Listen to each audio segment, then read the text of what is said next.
The air crackled with gunfire. Bullets whipped across the jagged rocks, sending plumes of dust skyward as a four-man SEAL team scrambled for cover in the ravine below Forward Operating Base Sierra Ridge. The Taliban ambush had come from nowhere, a perfectly executed trap that had caught the elite soldiers during what should have been a routine patrol. "Sniper, on the ridge, 2 o'clock. Chief Petty Officer."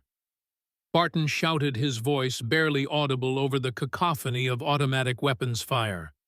The team leader pressed himself against the limited protection of a boulder, blood seeping from a graze wound on his forearm. The Taliban sniper fired again. The round ricocheted off stone inches from Barton's head, showering his face with rock fragments. The team was pinned down, outflanked with no clear escape route. Their radios crackled with static, jammed by equipment the insurgents shouldn't have possessed.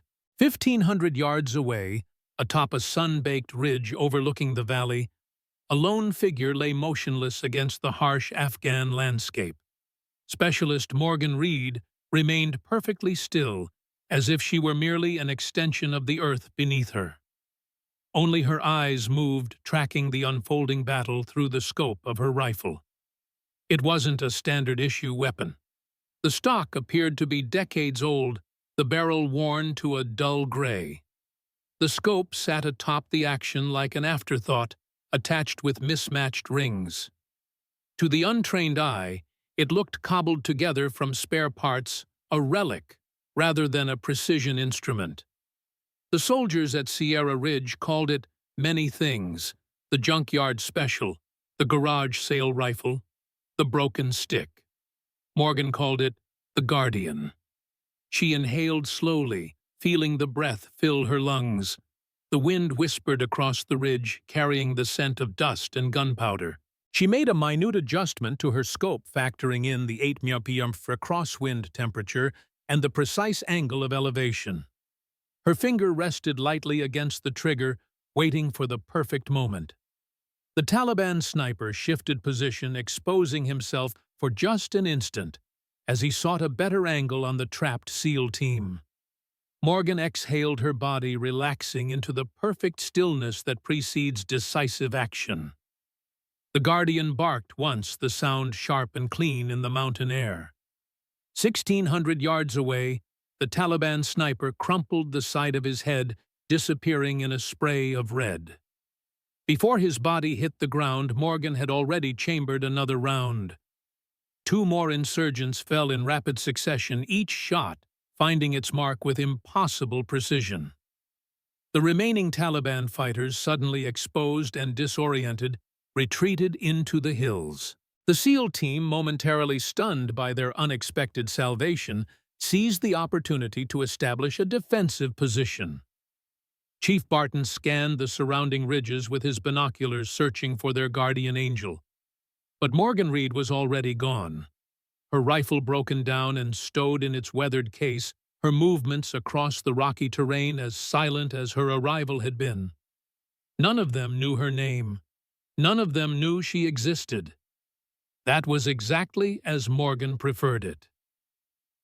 Colonel James Davidson stood ramrod straight on the parade ground of Forward Operating Base Sierra Ridge, his weathered face set in the permanent scowl that had become his trademark. His eyes, sharp and assessing, tracked every movement of the soldiers drilling before him. The morning sun glinted off his silver-gray hair, cropped military short, despite his 52 years. "Unacceptable," he muttered, watching a young private struggling with his equipment. "Absolutely unacceptable." Major Phillips, his executive officer, nodded in agreement. "We'll have them run it again, sir." 3 times, Davidson amended, "until they get it right. General Marshall will be here in 4 days, and this base will be spotless. This demonstration will be flawless." Davidson had served with distinction in Desert Storm, where his tactical acumen had saved his entire company during the push into Kuwait. That had been 30 years ago. 3 decades of exemplary service, and yet the star he coveted remained elusive. Sierra Ridge was his last chance, his final command before mandatory retirement. The demonstration of the automated dynamic targeting system was the golden ticket he'd been waiting for. $200 million of next-generation military technology. A system that promised to revolutionize combat marksmanship training. And it was his responsibility to showcase it to General Marshall, the man who could finally make that star materialize. Sir Phillips said, interrupting his thoughts. The transfer paperwork you were expecting. It just came through. He handed Davidson a tablet displaying a military personnel file. Davidson scanned the document, his frown deepening. Specialist Morgan Reed, he read aloud. Combat support. Administrative transfer from... His voice trailed off as he encountered the first of many blacked-out sections in the file. What is this? Half the file is redacted. Came directly from the Pentagon, sir. Priority channel. Davidson continued reading, his irritation growing with each paragraph. Medical status, restricted. Prior assignments, classified. Commendations, redacted. Special skills, limited disclosure. They're sending me damaged goods. Davidson said, his tone cold. Some bureaucrat's problem. They want to hide away in the mountains. He handed the tablet back to Phillips with barely controlled disgust. When does this specialist Reed arrive? She's already here, sir. Arrived at 0400 this morning. Davidson's eyebrows rose slightly. She... Yes, sir. She's been assigned temporary quarters in B Block. Davidson checked his watch. I want to meet this mysterious specialist. Now. The barracks of B Block were nearly empty when Davidson strode through the door, Phillips trailing behind him. Most of the soldiers were on duty or at the training grounds. Only one figure occupied the room, methodically arranging a sparse collection of personal items on a standard-issue footlocker. Specialist Reed, Davidson called out, his voice echoing in the empty space. Morgan Reed straightened immediately, turning to face her commanding officer. She was of average height, perhaps 5'7", with a lean, athletic build. Her brown hair was pulled back in a regulation bun, her uniform impeccable, despite what must have been an exhausting journey to reach the remote base. Her face was unremarkable, except for her eyes, a startling pale blue that seemed to take in everything while revealing nothing. Sir, she responded, her voice quiet but clear, coming to perfect attention. Davidson circled her slowly, assessing. There was nothing outwardly special about this woman, nothing to explain the heavily redacted file or the priority transfer. She appeared to be in her early 30s, moved with the economical precision of a career soldier, and maintained the blank expression expected when addressed by a superior officer. Then Davidson saw it leaning against the wall beside her bunk, a long, weathered rifle case. "What's that?" he asked, pointing. "My personal weapon, sir." "Personal weapon." Davidson's tone sharpened. "This isn't a hunting trip specialist. We issue standard equipment here. With respect, sir, my transfer authorization includes permission to maintain a personally calibrated weapon system." Davidson gestured impatiently. "Open it." Morgan moved to the case, kneeling beside it with practiced motions. She unlatched the worn catches and lifted the lid to reveal the Guardian nestled in custom-cut foam. The rifle looked even more incongruous up close, a patchwork of components that appeared to belong to different eras, different weapons entirely. "What in God's name is that supposed to be?" Davidson asked, making no effort to hide his disgust. "M24 SWS variant, sir, modified for specialized applications." Davidson leaned closer, inspecting the weapon with growing disbelief. The stock appeared to be from a much older rifle, possibly pre-1990, with visible wear and what looked like field repairs. The barrel, while clearly of match-grade quality, had lost its bluing in places. The scope mounting system was the most bizarre component, utilizing rings of different heights and materials in what seemed to be a completely non-standard configuration. "This looks like something assembled from a scrap heap," Davidson said. "I won't have it on my base." "Sir, my authorization specifically permits—" "I don't care what your paperwork says," Davidson cut her off. "This is Sierra Ridge, not some backwater outpost where regulations are considered optional." He straightened his decision made.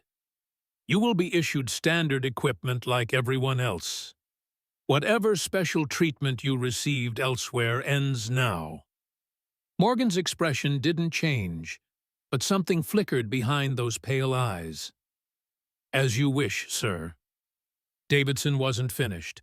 He picked up the tablet Phillips had brought, scrolling through Reed's limited file again. "It says here you have experience in logistics and inventory management." "Yes, sir." "Good. Report to Sergeant Hayes at the firing range. You'll be on maintenance duty effective immediately. Brass collection target repair equipment inventory." He smiled thinly. "I'm sure your talents will be invaluable there." "Yes, sir," Morgan replied, her voice betraying no emotion. Davidson turned to leave, then paused. "And, Specialist, that rifle stays in your locker. If I see it anywhere on my base, I'll have it confiscated and destroyed. Are we clear?" "Crystal clear, sir." After Davidson and Phillips left, Morgan carefully closed the rifle case, securing the latches with a gentleness that bordered on reverence. Her face remained impassive, but her hands lingered on the worn leather handle, a silent acknowledgement of a bond far deeper than a soldier and her weapon. The firing range at Phoebe Sierra Ridge sprawled across the eastern edge of the base, a carefully engineered facility designed to accommodate everything from basic marksmanship training to advanced long-distance shooting. The standard firing lines extended to 500 yards, with specialized positions for shots out to 1,500 yards. Beyond that, the natural terrain of the Afghan mountains provided opportunities for truly exceptional distances, though few at Sierra Ridge had the skill to attempt them. Morgan reported to the range at 0700 the following morning, dressed in standard fatigues, her posture perfect, her expression neutral. The morning sun cast long shadows across the dusty ground as she approached a weathered-looking man examining a rack of rifles outside a small equipment shed. "Sergeant Hayes?" she asked. William Hayes turned to face her, his movements deliberate and unhurried. At 62, he was one of the oldest active-duty NCOs still serving in a combat zone. His face was deeply lined, tanned to leather by decades in the sun, with steel-gray hair cut short and practical. He had the lean, wiry build of a man who had never carried excess weight, and eyes that had seen more than most could imagine. "You must be Reed," he said, his voice a gravelly rumble. "Colonel told me to expect you." "Reporting for duty, Sergeant." Hayes studied her for a long moment, his assessment more thorough than Davidson's had been, though far less obvious. "You know what brass policing is?" "Yes, Sergeant. Collecting spent cartridge casings from the range." Hayes nodded once. "Good. The morning qualification just finished. Range is hot again at 0900 for the sniper team. I need it cleared before then." He handed her a large canvas bag and a pair of gloves. "When you're done, see me for your next assignment." Morgan accepted the bag without comment and moved toward the firing line. As she walked away, Hayes called after her. "One more thing, Specialist. Colonel mentioned you have a personal weapon he doesn't approve of." Morgan turned back. "Yes, Sergeant. Bring it to the equipment shed after hours sometime. I'd like to take a look." A flicker of surprise crossed Morgan's face, quickly suppressed. "The Colonel was quite clear about keeping it secured, Sergeant." Hayes offered a thin smile. "The Colonel doesn't inspect the equipment shed after 2100 hours. Your call, Specialist." Morgan nodded once, then continued toward the firing line. The morning sun beat down on her shoulders as she methodically collected hundreds of brass casings from the dusty ground. The work was menial, designed to be both physically taxing and mind-numbingly tedious. It was punishment detail, plain and simple. But as Morgan moved across the range, her eyes constantly scanned the environment. She noted the way the wind curled down from the eastern ridge, creating unpredictable eddies near the 500-yard mark. She observed how the rising heat distorted visibility at different times of day, creating a river-like mirage effect that could throw off even experienced shooters. She mentally recorded the precise angle of the sun at each hour, calculating how it would impact visibility from different firing positions. Every detail, every variable, every subtle shift in the environment was catalogued and stored away. While her hands collected spent brass, her mind was building a comprehensive map of the battlefield. By mid-morning, the sniper team arrived for their training session. Led by Sergeant Christopher Reynolds, the team consisted of 4 elite marksmen, each hand-picked for their exceptional skills. Reynolds was 34 with the confidence of a man accustomed to being the best at what he did. He carried his custom M110 semi-automatic sniper system with the casual ease of familiarity, the weapon a natural extension of himself. Morgan kept to the periphery, emptying her collection bag into the brass recycling bin, then retrieving a broom to sweep the firing line. She worked quietly, efficiently, becoming part of the background noise as Reynolds briefed his team. "Today, we're working on wind calls at 1,000 yards, he announced. "Conditions are tricky this morning. We've got variable gusts coming down off the ridge. I want to see perfect adjustments between shots." Morgan listened while pretending not to noting the subtle errors in Reynolds' assessment of the wind patterns. He was accounting for the primary wind direction, but missing the secondary currents that would significantly impact long-range shots. It was the kind of mistake that wouldn't matter at 500 yards, but would send rounds wide at 1,000. As the team began firing, Morgan continued her maintenance work, positioning herself to observe their technique without being obvious. Reynolds was good, very good in fact, but he flinched almost imperceptibly, just before each shot, a tiny tell that would translate to missed targets under pressure. Corporal Fisher, his spotter, was overcompensating on his wind calls, adding too much adjustment for gusts that were already dying by the time the trigger was pulled. Morgan noticed everything, filing each observation away, saying nothing. After the session ended, Reynolds and his team packed up their equipment, barely acknowledging Morgan as they passed. Only Fisher, a stocky man with a perpetual scowl, gave her a second glance. "Enjoying the show, specialist?" he asked, his tone just shy of insubordination. Morgan straightened from her sweeping. "Just doing my job, Corporal." "Yeah, well, stick to brass collection," Fisher said with a smirk. "The real shooting is above your pay grade." Morgan didn't respond, simply returning to her task as the team departed. Later, alone in the small break area behind the equipment shed, she pulled out a small, leather-bound notebook and began making entries. Wind velocities, temperature variations, barometric pressure. She sketched a detailed map of the range, marking areas of turbulence and unusual wind behavior. She noted the performance of each member of the sniper team, documenting their strengths and weaknesses with clinical precision. The notebook was nearly full, its pages covered with densely packed observations, calculations, and diagrams. Anyone glancing at it might mistake it for the work of a meteorologist, or perhaps a ballistics engineer. It was, in fact, both, and much more. 3 days into her assignment at Sierra Ridge, Morgan continued her routine of meticulous range maintenance and silent observation. The morning began like the others with brass collection following the standard qualification rounds. As she worked, she became aware of someone watching her. Corporal Fisher stood at the edge of the range, his arms crossed, observing her with undisguised curiosity. When he realized she had noticed him, he approached.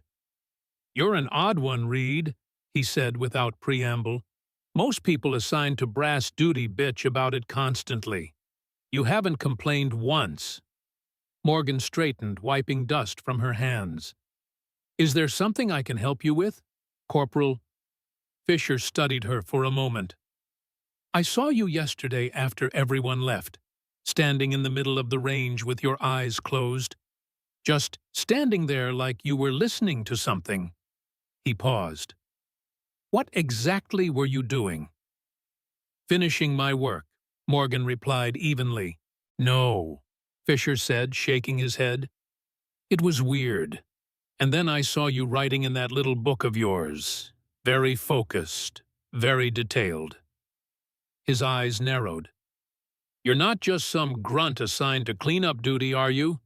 Morgan met his gaze without flinching. "My assignment is Range Maintenance Corporal. That's all." Before Fisher could respond, Hayes emerged from the equipment shed, calling out to Morgan.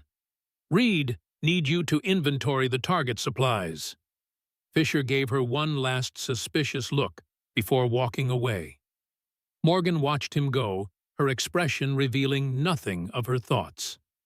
Later that evening, after the range had closed for the day, Fisher returned. The area was deserted, the equipment locked away, the firing lines silent. Only the small shed remained unlocked, its interior light spilling out into the gathering darkness. Fisher approached cautiously, staying in the shadows. Through the half-open door, he could see Morgan's notebook lying on a workbench. She was nowhere in sight. Moving quietly, he slipped inside and picked up the book, flipping it open to a random page. What he found left him momentarily stunned. Intricate ballistic calculations filled the pages far beyond the standard formulas taught in sniper school. Wind mapping diagrams showing complex turbulence patterns across the range. Detailed performance assessments of every member of the sniper team, including himself, noting tendencies and technical flaws most instructors would miss. "Find what you're looking for." Corporal, Fisher whirled around to find Morgan standing in the doorway, her expression unreadable. "What the hell is this?" he demanded, holding up the notebook. "You've been spying on us." "Observing," Morgan corrected calmly. "There's a difference." Fisher flipped through more pages, his confusion growing. "These calculations, this is advanced ballistics work, and these wind maps." He looked up at her, suspicion giving way to bewilderment. "Who are you really?" "Just a specialist assigned to range maintenance," she replied, holding out her hand for the notebook. Fisher reluctantly returned it, but his eyes had narrowed again. "No regular soldier does this kind of analysis. You've been watching us, documenting our techniques, our mistakes." He took a step toward her. "Are you some kind of inspector? Did Davidson bring you in to evaluate the team before the general arrives?" "It helps me understand the environment," Morgan said, tucking the notebook into her pocket. "The wind, the range conditions." "Bullshit," Fisher spat. "You need this level of detail to clean brass." He gestured at the notebook. "These are sniper calculations, advanced ones." Morgan remained silent, neither confirming nor denying his accusation. "I'm going to find out who you really are," Fisher promised, brushing past her toward the door. "Reynolds needs to know about this." After Fisher left, Morgan exhaled slowly, acknowledging the first complication in what had been a carefully maintained low profile. She considered her options, weighing the risks of exposure against the necessity of her work. Before she could decide on a course of action, a familiar gravelly voice spoke from the darkness outside. "He's going to be a problem." Morgan turned to find Hayes leaning against the doorframe, his weathered face half illuminated by the shed's single bulb. "How long were you there?" she asked. "Long enough," Hayes replied. "You should be more careful with that notebook." Morgan studied him for a moment. "You knew he was coming." Hayes shrugged. "Figured someone would get curious eventually." You're not exactly the typical brass collector. He straightened from the doorframe. I believe I invited you to bring that special rifle of yours for inspection. Tonight seems like a good time considering your cover's starting to fray at the edges. Morgan hesitated, then nodded once. I'll get it. 30 minutes later, she returned to the equipment shed with the weathered rifle case. Hayes had cleared a workspace, laying out a cleaning mat and basic maintenance tools. He gestured for her to place the case on the table. Let's see what's got the colonel so worked up, he said. Morgan opened the case, revealing the Guardian nestled in its custom foam padding. Hayes leaned forward, his interest evident but professional. He didn't touch the weapon, merely studying it with the practiced eye of someone who had handled thousands of firearms over decades of service. May I? He asked, finally. Morgan nodded, stepping back as Hayes carefully lifted the rifle from its case. His hands moved over it with reverence, examining each component, testing the action, checking the trigger pull. M24 action, he noted. But this barrel isn't standard issue. Looks like a Krieger stainless, hand-lapped. Custom chambered for... What is this 7mm Remington Magnum? Close, Morgan said. It's a Wildcat cartridge based on the 7mm Rem Mag case, but with a modified shoulder angle and neck. Optimized for stabilizing 180 grain bullets at extreme distances. Hayes nodded appreciatively. And this stock, old Macmillan A2, heavily modified. He ran his fingers along the worn fiberglass. But these modifications aren't just repairs. This is custom bedding work, precision adjustments to the cheek piece and length of pull. He looked up at her. This isn't a cobbled-together rifle. This is a masterpiece disguised as junk. Morgan remained silent, watching as Hayes continued his examination.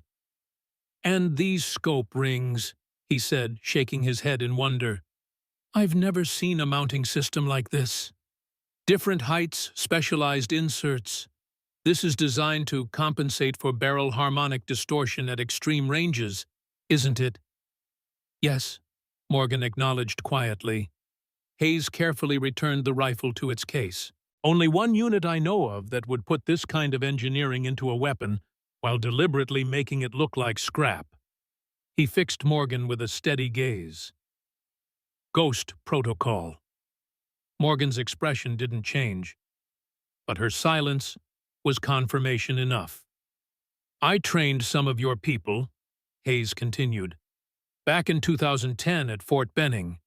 Advanced marksmanship course for a special unit that officially didn't exist. He smiled slightly. Never knew any of their real names, never saw their faces after they left my range. But I'd recognize this style of rifle customization anywhere. He closed the case gently. You're one of them. A ghost. I was, Morgan said finally, her voice barely audible. Hayes nodded, unsurprised by the admission. What happened? Classified, she replied automatically. Everything's classified with you people, Hayes said with a dry chuckle. But you didn't end up on brass collection duty at Sierra Ridge by choice. That much is obvious. Morgan considered him for a long moment. Operation Cobra Dawn, she said finally. Pakistan 14 months ago, high-value target elimination. The mission was compromised. She paused, the memories visibly weighing on her. I was the only survivor. 2 collapsed lungs, spinal trauma, 6 months of rehabilitation. And they benched you, Hayes concluded. My choice? Morgan corrected. I requested a non-combat role during recovery. Somewhere quiet. Hayes laughed, the sound startling in the small space. And they sent you to James Davidson, the most rigid by-the-book commander in the entire theater. That's either a bureaucratic error or someone's idea of a joke. Possibly both, Morgan admitted, a ghost of a smile touching her lips for the first time. Hayes sobered quickly. Davidson won't back down about your rifle. He's got too much riding on the general's visit to allow any deviations from his perfect base. I know, Morgan said, closing the rifle case. It doesn't matter. I'm not here to cause problems. No, Hayes agreed, but problems have a way of finding people like you. He checked his watch. It's late. You should get that back to your quarters before the patrols change. Morgan nodded, lifting the case. At the door, she paused. Why are you helping me, Sergeant? Hayes considered the question. 27 years ago, I was a young staff sergeant running the sniper course at Fort Benning. Had a student once, quiet type, didn't stand out until we got to the range. Then she outshot every man in the class. He smiled at the memory. Lot of bruised egos that day. She went on to serve with distinction, deployed all over the world. Last I heard, she had a daughter following in her footsteps. He met Morgan's gaze directly. Your mother was one hell of a shooter, Morgan. Morgan's carefully maintained composure slipped for just an instant's surprise, registering in her eyes. How did you— Your mother and I kept in touch over the years, Hayes explained. She mentioned her daughter had joined a specialized unit. Didn't take much to connect the dots when you showed up. He opened the door for her. Your secret's safe with me, for now. Morgan nodded her thanks and slipped out into the darkness, the weight of the rifle case in her hand, a familiar comfort in an increasingly complicated situation. The following morning, FOB Sierra Ridge hummed with unusual activity. Colonel Davidson had ordered an all-hands readiness inspection in preparation for General Marshall's visit scheduled for the next day. Every soldier was engaged in the time-honored military tradition of preparing for inspection, which translated to cleaning already clean equipment, polishing already polished boots, and generally creating the illusion of perfect order from the organized chaos that was the reality of a forward operating base. Morgan continued her duties at the firing range now under the watchful eye of not only Hayes, but also Corporal Fisher, who had clearly shared his suspicions with Sergeant Reynolds. The sniper team arrived early ostensibly for additional practice, but their frequent glances in Morgan's direction revealed their true purpose. Reynolds approached her directly as she swept the firing line. Fisher tells me you've been keeping quite the notebook, specialist, analyzing our shooting techniques. Morgan straightened, meeting his gaze. Just observations, Sergeant. Mind sharing those observations? Reynolds asked, his tone making it clear it wasn't a request. Before Morgan could respond, Hayes intervened, calling from across the range. Reed need you at the 1,000-yard targets. Maintenance check before the general's visit. Reynolds held her gaze for a moment longer, then stepped aside. We'll continue this discussion later, specialist. Morgan nodded and moved away, collecting a toolkit from Hayes before heading downrange toward the distant target arrays.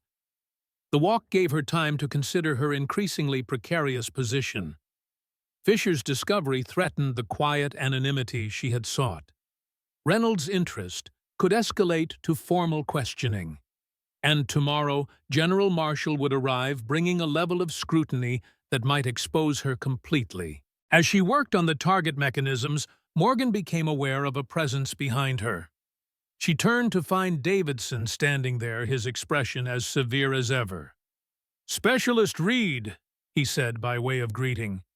"I see Hayes has you doing actual maintenance now, not just brass collection." "Yes, sir," Morgan replied, coming to attention. Davidson surveyed the target array, his eyes critical. "Everything needs to be perfect tomorrow. The general is bringing a delegation from Langley as well as the contractors who designed the ADTS, $200 million of next-generation technology, and they want to see it perform in field conditions." "I understand, sir." Davidson's attention returned to her. "Do you, because your presence on this base remains a mystery to me, A specialist with a heavily redacted file and a non-regulation weapon assigned to my command without explanation just days before a critical demonstration. His eyes narrowed. It makes me question your true purpose here. I'm just following orders, sir, Morgan said evenly, like everyone else. Davidson grunted, clearly unsatisfied. Well, specialist, let me be perfectly clear. Tomorrow's demonstration will proceed flawlessly. Sergeant Reynolds and his team will showcase the capabilities of the ADTS exactly as planned. Nothing will interfere with that. Do you understand me? Yes, sir. Good, Davidson said, turning to leave. Because if I discover you're here to undermine my command in any way, I'll have you on the first transport back to Bagram, classified orders or not. As Davidson walked away, Morgan returned to her work, her face betraying none of the tension building within her. The colonel's suspicion, Fisher's discovery, Reynolds's scrutiny, all potential complications to what should have been a simple recovery assignment. That evening, as darkness fell over Sierra Ridge, Morgan sat on her bunk, the Guardian's case open beside her. She methodically disassembled the rifle, cleaning each component with practiced precision.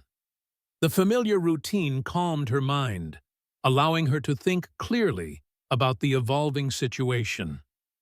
A knock at the door interrupted her thoughts. She quickly covered the rifle components with a blanket before calling enter. Hayes stepped inside, closing the door behind him. "We need to talk," he said without preamble. "Fisher has been running his mouth. Reynolds is asking questions. Davidson is suspicious." He sighed heavily. "And I just got word that the general isn't coming alone tomorrow."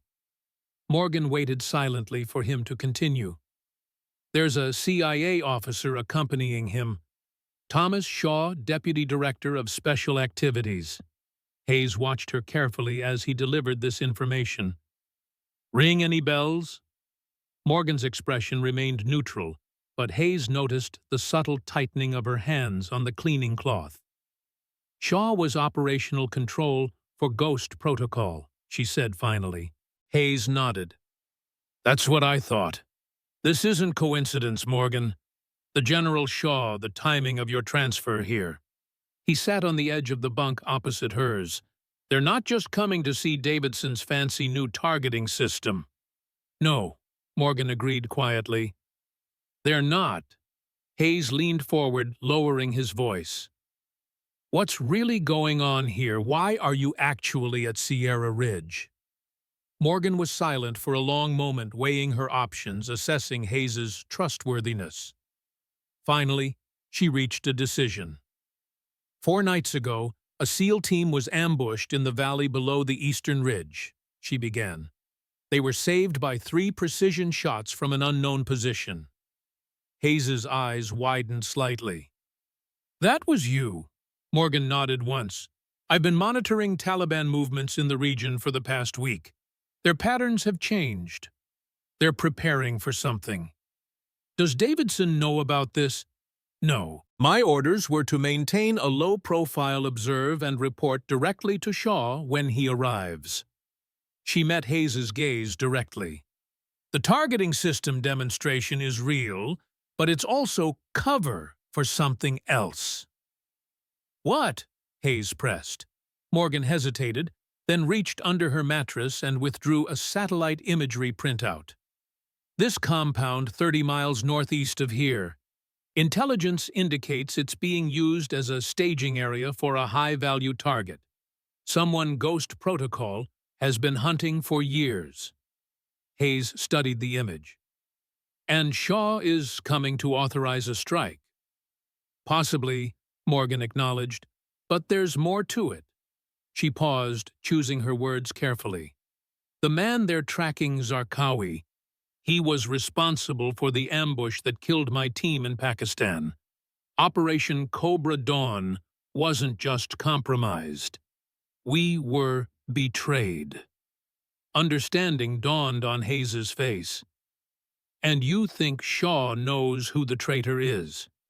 "I know he does, Morgan said, her voice hardening slightly.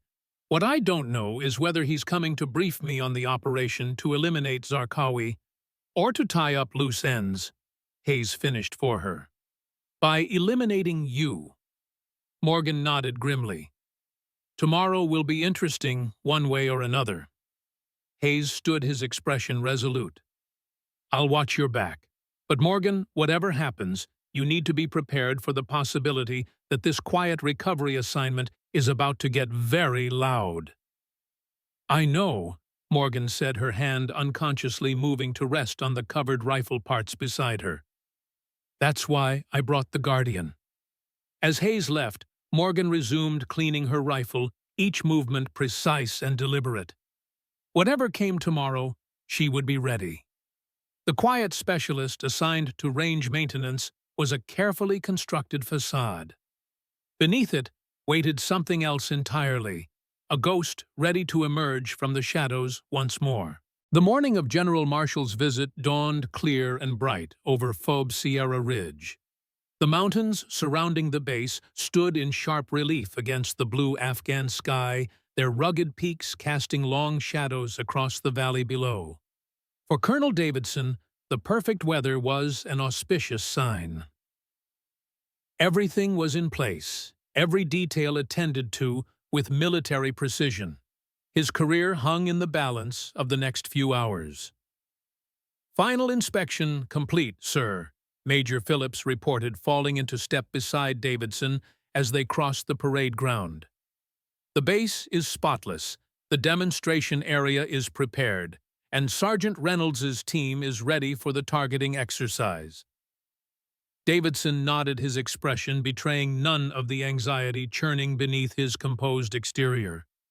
And the ADTS system. Technicians completed final calibration at 0600. All systems operational. Good. Davidson checked his watch. The General's convoy will arrive in 40 minutes. I want all personnel in position 30 minutes before that. Yes, sir. Phillips hesitated, then added, Sir, about Specialist Reed. Davidson's jaw tightened. What about her? I've received reports that she's been observing the sniper team, taking notes. Corporal Fisher found a notebook containing detailed analysis of their techniques and the range conditions. Davidson stopped walking, turning to face his XO. And you're just telling me this now? The information only came to me this morning, sir.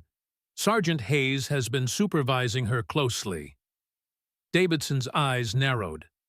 Hayes, of course. He resumed walking his pace, more brisk. I want Reed confined to quarters during the demonstration. I don't know what her game is, but I won't risk any complications today. Sir, with respect, confining her might draw more attention than simply having her continue her regular duties. If the General or his staff notice her absence and inquire, Davidson considered this, then nodded reluctantly.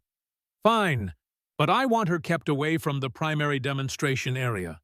Assign her to the far end of the range for maintenance work, and have someone watching her at all times.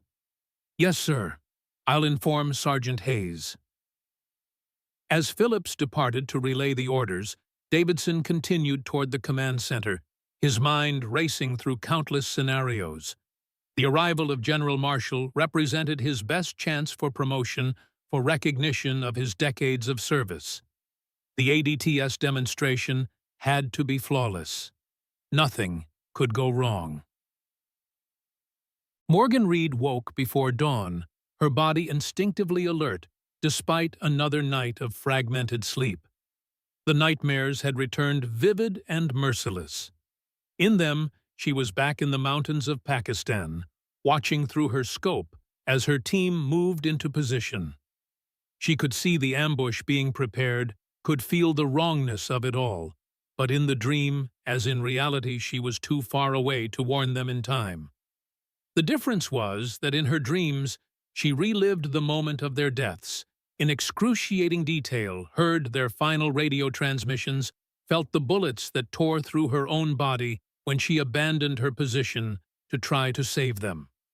She rose silently, her movements economical as she dressed, and prepared for the day ahead. The Guardian remained disassembled, its components cleaned and ready hidden beneath her bunk. She wouldn't risk carrying it today, not with Davidson's scrutiny intensified, and the base on high alert for the general's visit. At the mess hall, she sat alone, mechanically consuming a breakfast she barely tasted. Her mind was elsewhere, calculating possibilities, mapping contingencies. Across the room, Reynolds and his sniper team huddled together, occasionally glancing in her direction. Their suspicion was palpable, but it was the least of her concerns today. "Mind if I join you?" Morgan looked up to find Hayes standing beside her table tray in hand. She nodded once, and he settled across from her, his weathered face revealing nothing to casual observers. "Phillips delivered new orders this morning," Hayes said quietly, stirring his coffee. "You're to be stationed at the far end of the range during the demonstration. Maintenance work on the long-distance target systems." "Keeping me out of sight," Morgan observed. "That's the idea. But it puts you in a good position to observe the entire range." Hayes leaned forward slightly. "I checked the guest list for today's visit. In addition to General Marshall and CIA Deputy Director Shaw, there's a third VIP, listed only as security consultant in the paperwork." Morgan's expression didn't change, but her fingers tightened almost imperceptibly around her coffee mug. Description: 6'2" military-bearing facial scar running from left temple to jaw.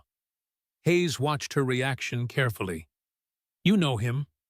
"Michael Kessler," Morgan said, her voice barely audible. "Former Delta recruited to Ghost Protocol in 2015. He was operational support for Cobra Dawn." She met Hayes's gaze. "He was supposed to be our extraction, but never showed." "Friend or foe, unknown," Morgan replied. "But his presence confirms this isn't just about the ADTS demonstration." Hayes nodded, understanding the implications. "They arrive at 0900. Whatever's going to happen will likely unfold during or immediately after the demonstration." He stood collecting his tray. "Watch your back, Ghost." Morgan watched him go, her mind already shifting into operational mode. The presence of Shaw and Kessler changed everything. This was no longer about maintaining a low profile during recovery. This was about survival, and possibly long-delayed justice. The convoy of armored SUVs rolled through the main gate of FOB Sierra Ridge, precisely at 0900 hours. Colonel Davidson stood at attention at the center of the parade ground, flanked by his senior officers, as General Marshall emerged from the lead vehicle. At 64, General William Marshall remained an imposing figure. Tall and broad-shouldered, with silver hair cropped close to his scalp, he moved with the confident authority of a man accustomed to command.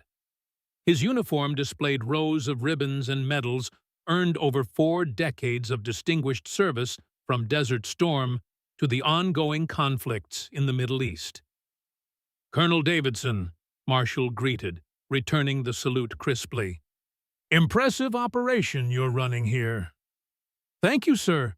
Sierra Ridge stands ready to demonstrate the full capabilities of the automated dynamic targeting system." Marshall nodded, then gestured to the 2 men who had exited the vehicle behind him. "I believe you know Deputy Director Shaw from our previous correspondence." Thomas Shaw was a study in contrasts to the general. Where Marshall was military precision personified, Shaw had the understated presence of a career intelligence officer. In his early 50s, with thinning brown hair and wire-rimmed glasses, he could have passed for an accountant or college professor. Only his eyes betrayed his true nature, sharp, assessing, missing nothing. "Colonel," Shaw acknowledged with a brief handshake, "looking forward to seeing this system in action." "And this is Michael Kessler," Marshall continued, indicating the 3rd man. "Security consultant for the project." Kessler stood slightly apart, his posture military straight, his expression neutral, bordering on severe. The scar that ran from his left temple to his jaw gave his face an asymmetrical quality, pulling his mouth into what appeared to be a permanent half-frown. He offered a curt nod, but remained silent.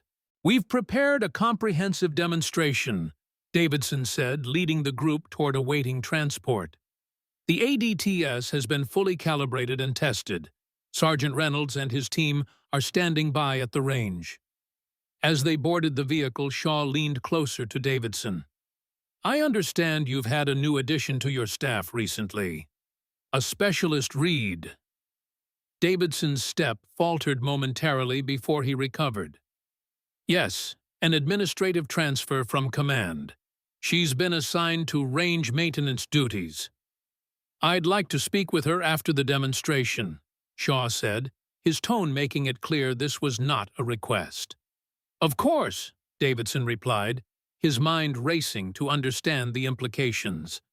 Why would a CIA deputy director have any interest in a specialist assigned to brass collection?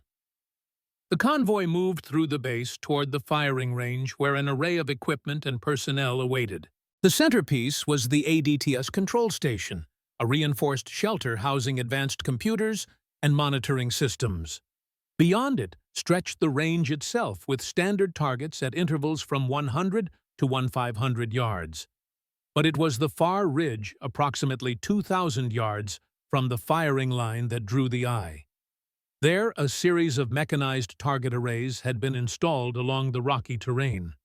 Unlike traditional static targets, these could move laterally and vertically, appearing and disappearing behind cover, simulating the unpredictable movements of enemy combatants in real-world conditions.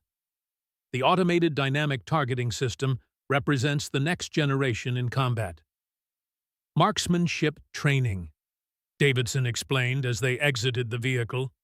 "Using advanced algorithms, it creates realistic engagement scenarios that adapt to the shooter's skill level and environmental conditions."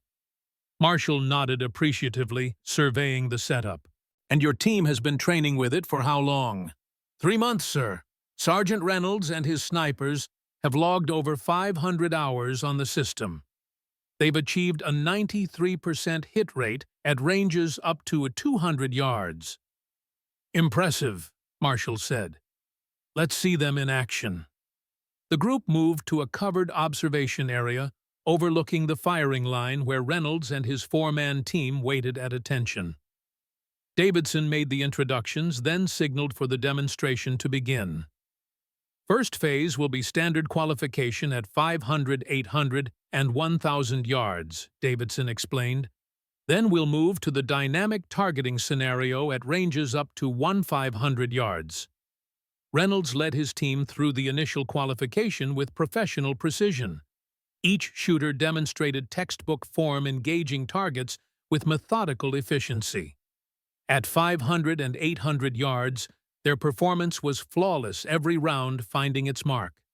At 1,000 yards, the first hint of difficulty emerged. A gusty crosswind had developed, sweeping down from the eastern ridge and creating variable conditions across the range.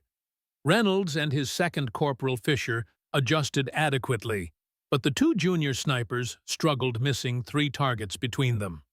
"Wind's picking up," Marshall observed. "Good test of their adaptability." Davidson nodded, though a flicker of concern crossed his face. The forecast had called for calm conditions today. This unexpected wind could complicate the more demanding phases of the demonstration. At the far end of the range, Morgan Reed worked methodically on a target mechanism, her actions deliberately unhurried. From her position, she had a perfect view of the entire range and the VIP observation area. She could see Reynolds' team performing their qualification routine, could observe the growing concern on Davidson's face as the wind continued to intensify. But her focus was primarily on Shaw and Kessler. The 2 men stood slightly apart from Marshall and Davidson, occasionally exchanging quiet words. Shaw appeared relaxed, attentive to the demonstration, while Kessler continuously scanned the surrounding area, his posture alert despite his outwardly casual demeanor. He was looking for her, Morgan realized. Not randomly searching, but systematically covering sectors, his eyes briefly lingering on maintenance personnel and perimeter guards. He was hunting, and she was the prey. Morgan continued her work, keeping her head down, her movements unremarkable. Years of training had taught her the art of invisibility through ordinariness. She became part of the background, a figure so mundane the eye passed over her without registering her presence. But as the demonstration progressed to its critical phase, that invisibility would become increasingly difficult to maintain. "We'll now proceed to the dynamic targeting demonstration," Davidson announced. "The ADTS will present multiple moving targets at ranges from 800 to 1,500 yards. These targets will appear for only 4 to 6 seconds, simulating combat conditions where enemy combatants briefly expose themselves." Reynolds and his team moved to their assigned positions, each sniper with his spotter beside him. The sophisticated M110 rifles they carried represented the pinnacle of military sniper technology, equipped with advanced optics and precision-machined components that cost more than most civilians earned in a year. "Initiating sequence," the range officer called, activating the ADTS control system. Along the distant ridge, mechanical targets began to appear and disappear in random patterns, some moving laterally, others popping up briefly before dropping back into cover. Reynolds engaged first, his rifle cracking sharply as he fired at a target 100 yards out. The shot was true, striking the silhouette center mass. But as the targets moved to greater distances, the increasingly gusty wind created challenging conditions. At 200 yards, Reynolds missed his first shot, the round impacting just left of the target as a sudden gust pushed it off course. Fisher fared no better, missing 2 consecutive shots at a target that appeared briefly at 300 yards. Davidson's expression remained composed, but the tension in his jaw betrayed his concern. The wind was transforming what should have been a showcase of precision into a demonstration of the unpredictability of combat conditions. "Weather's not cooperating today," Marshall commented, his tone neutral. "The system is designed to incorporate environmental challenges," Davidson replied quickly. "It actually provides a more realistic training scenario." Marshall nodded, but his attention had shifted to the final phase of the demonstration. "Let's see how they handle the extreme distance targets." The ADTS activated targets at 1,500 yards, the maximum effective range for the M110 system under ideal conditions. Today's conditions were far from ideal.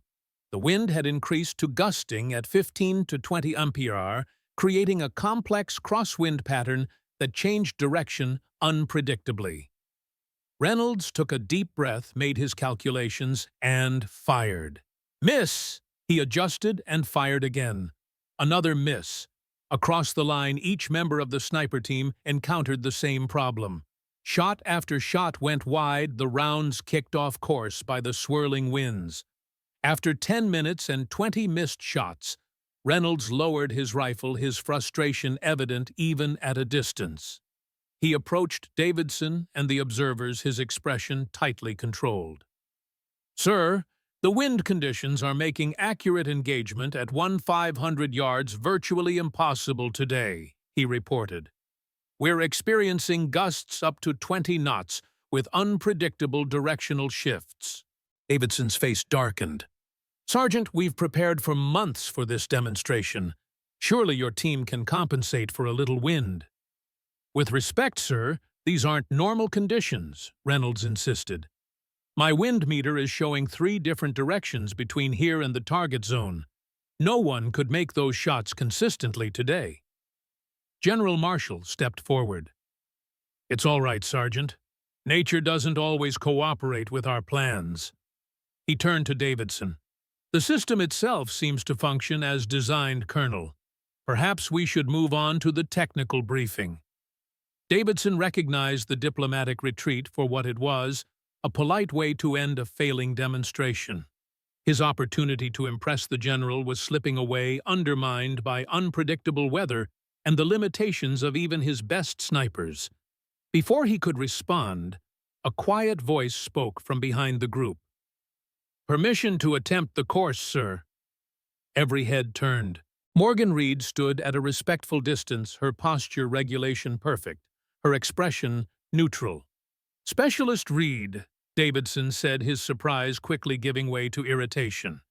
"You're supposed to be at the far end of the range on maintenance duty."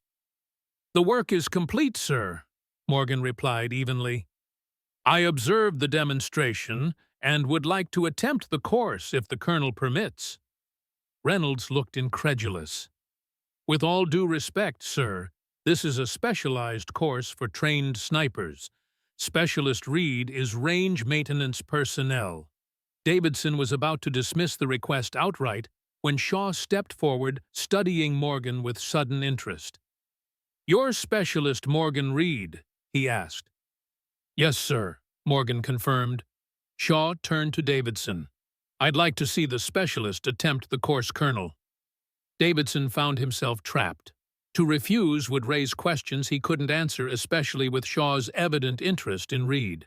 To agree meant risking further embarrassment when she inevitably failed as well. Before he could decide, General Marshall spoke. "Let her try, Colonel." "What's the harm?" Trapped Davidson nodded stiffly. "Very well. Specialist Reed, you may attempt the 1,500-yard targets." He turned to Reynolds. "Sergeant, provide the specialist with your rifle." "That won't be necessary, sir," Morgan said. "I'll use my own weapon if permitted." Davidson's eyes narrowed.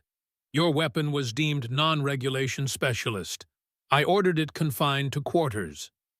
"If I'm to attempt this course, sir, I'll need my own rifle. It's calibrated to my specifications."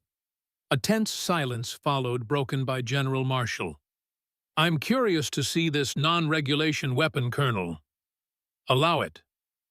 Davidson's jaw clenched, but he nodded curtly. "Retrieve your rifle, specialist. You have 5 minutes." As Morgan departed, Kessler moved closer to Shaw, speaking in a low voice. "It's her. I'm sure of it." Shaw nodded almost imperceptibly. "We'll see what she can do."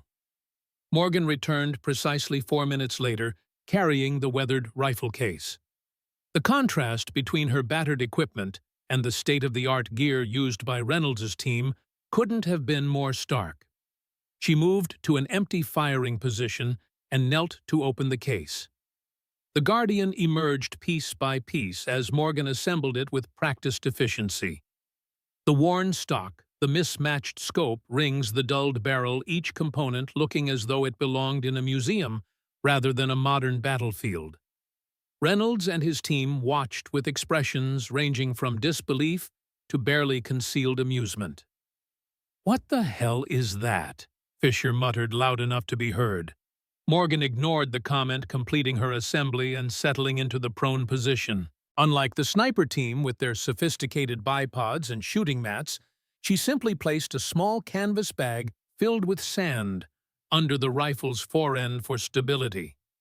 "This is ridiculous," Reynolds said to Davidson. "Sir, that weapon looks like it was assembled from spare parts. It can't possibly be accurate at these distances."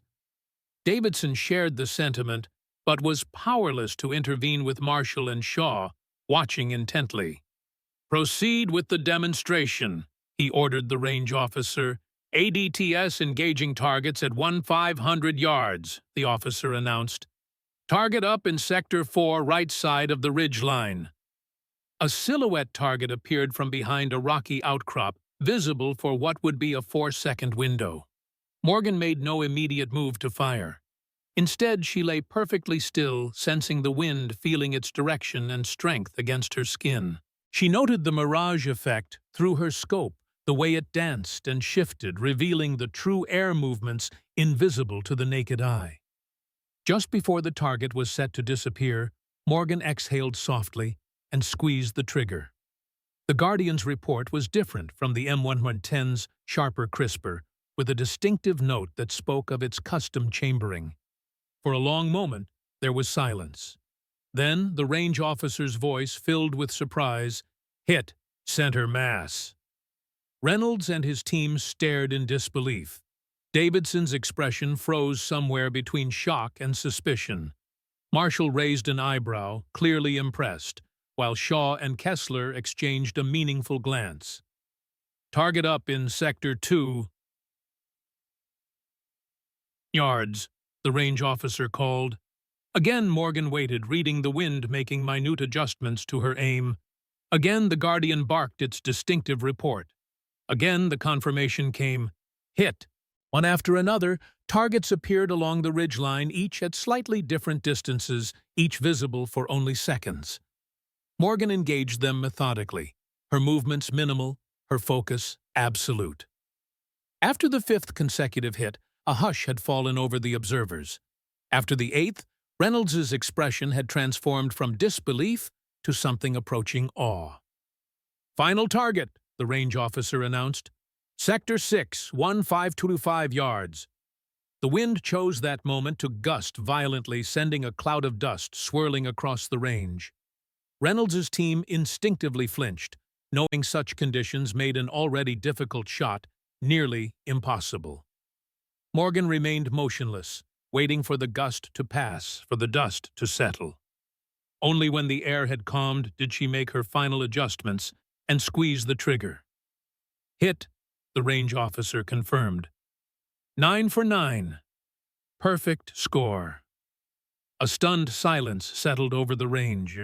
What Reynolds's elite team had failed to accomplish with their cutting-edge equipment, this quiet specialist had achieved with a rifle that looked salvaged from a scrap heap. General Marshall stepped forward, genuine admiration in his expression. Impressive shooting specialist. Where did you learn those skills? Before Morgan could respond, Davidson intervened. Specialist Reed's background is unclear, General. Her file contains numerous redacted sections. Is that so? Marshall turned to Shaw. Thomas, does that sound familiar to you? Shaw adjusted his glasses, studying Morgan with newfound intensity. It does indeed, General. He addressed Morgan directly. That's quite a weapon you have there, Specialist. Custom work. Yes, sir, Morgan replied evenly. Built to my specifications. Davidson, sensing the conversation moving into territory beyond his control, attempted to reassert authority. While Specialist Reed's marksmanship is certainly noteworthy, it was merely a fluke of conditions. The ADTS system itself performed exactly as designed, which was the purpose of today's demonstration. Marshall nodded diplomatically, but his attention remained on Morgan. Sometimes the most valuable demonstrations are the unexpected ones, Colonel. He turned to Shaw. I believe you wanted to speak with Specialist Reed after the demonstration. Yes, General, if the Colonel can spare her for a debriefing. Davidson had no choice but to agree. Of course, Specialist Reed is at your disposal. As the group began to move toward the command center, Kessler positioned himself near Morgan, his eyes never leaving her as she carefully disassembled the Guardian and returned it to its case. The message was clear. He was watching her, would continue watching her, and was prepared for any move she might make. Morgan met his gaze briefly, her expression revealing nothing. But inside, the quiet specialist who had sought anonymity was rapidly receding, replaced by the ghost who had survived Pakistan. The game had begun, and the stakes were life and death.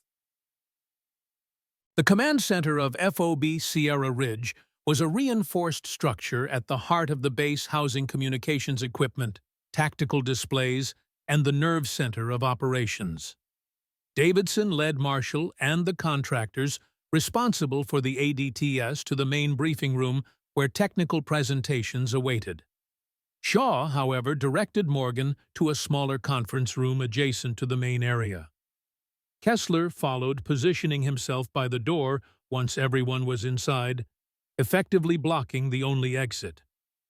Please sit down, Specialist, Shaw said, gesturing to a chair across from him. Or should I call you Ghost? Morgan remained standing. "My name is Morgan Reed, sir. Specialist, U.S. Army." Shaw smiled thinly. "Let's not waste time with pretense. Your performance today confirmed what I already knew." He opened a folder that had been waiting on the table, revealing photographs and documents. "Operation Cobra Dawn, Pakistan. 14 months ago. A disaster by any measure." Morgan's expression remained neutral, but her body tensed almost imperceptibly. Shaw continued spreading photographs across the table, satellite imagery of a compound, tactical maps, and finally, images of bodies being recovered from a mountainside. 4 of the finest operators Ghost Protocol ever produced, dead in an ambush that should never have happened, Shaw said, his voice clinically detached. "And 1 survivor critically wounded but somehow managing to complete the mission objective before extraction." He looked up at Morgan. "That would be you." "If you know all this, sir, then you know it's classified beyond this room's security clearance," Morgan replied. Shaw waved dismissively. "General Marshall has temporary Alpha clearance for this discussion. As for Colonel Davidson and his staff, what they don't know won't hurt them." He leaned forward. "What I want to know, Ghost, is why you requested assignment to this backwater FOB after your recovery. Of all the places you could have gone, why here?" Morgan finally sat down, recognizing the futility of maintaining her cover. "Recovery and recalibration, sir. Doctor's orders. Somewhere quiet away from operational pressures. And the fact that FOB Sierra Ridge sits less than 50 miles from where Zarqawi has been rebuilding his network. Pure coincidence." Morgan met his gaze steadily. "Is it Zarqawi, sir, confirmed?" Shaw studied her for a moment, then nodded to Kessler, who removed a tablet from his jacket and placed it on the table. The screen displayed thermal imaging of a compound nestled in the mountains northeast of Sierra Ridge. "Facial recognition and human intelligence confirm it," Shaw said. "Ibrahim Zarqawi, the mastermind behind attacks in 3 countries, including the ambush that killed your team. He's been operating from this location for approximately 3 months." Morgan examined the imagery, her training allowing her to instantly assess approach vectors, defensive positions, and tactical challenges. The compound was nestled in a natural fortress, protected by ridges on 3 sides and a steep drop on the 4th. "Why are you telling me this, sir?" she asked, though she already suspected the answer. "Because in 4 hours, a strike team will hit that compound," Shaw replied. "Zarqawi will be eliminated along with his entire command structure. Justice for Cobra Dawn, and a significant blow to terrorant operations in the region." Morgan processed this information, her mind rapidly connecting dots. "And my role in this?" Shaw closed the folder. "Officially, you have no role. You're here recovering from injuries just as your paperwork states.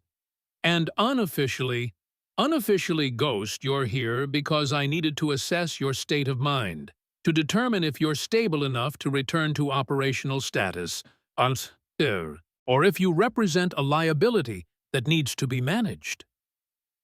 The threat was thinly veiled, but unmistakable. Morgan glanced at Kessler, whose hand had drifted closer to his jacket, where undoubtedly a weapon waited. "Liabilities, sir?" Morgan asked, her voice deliberately neutral. "You're the only survivor of a compromised Operation Ghost. An operation with details so classified that most of the chain of command doesn't know it existed. You possess information that in the wrong hands or the wrong mental state could be problematic." Morgan understood now. This wasn't about bringing her back into the fold. This was about containment, about assessing whether she knew or suspected the truth about Cobra Dawn. "I'm recovered, sir," she said carefully, "physically and mentally.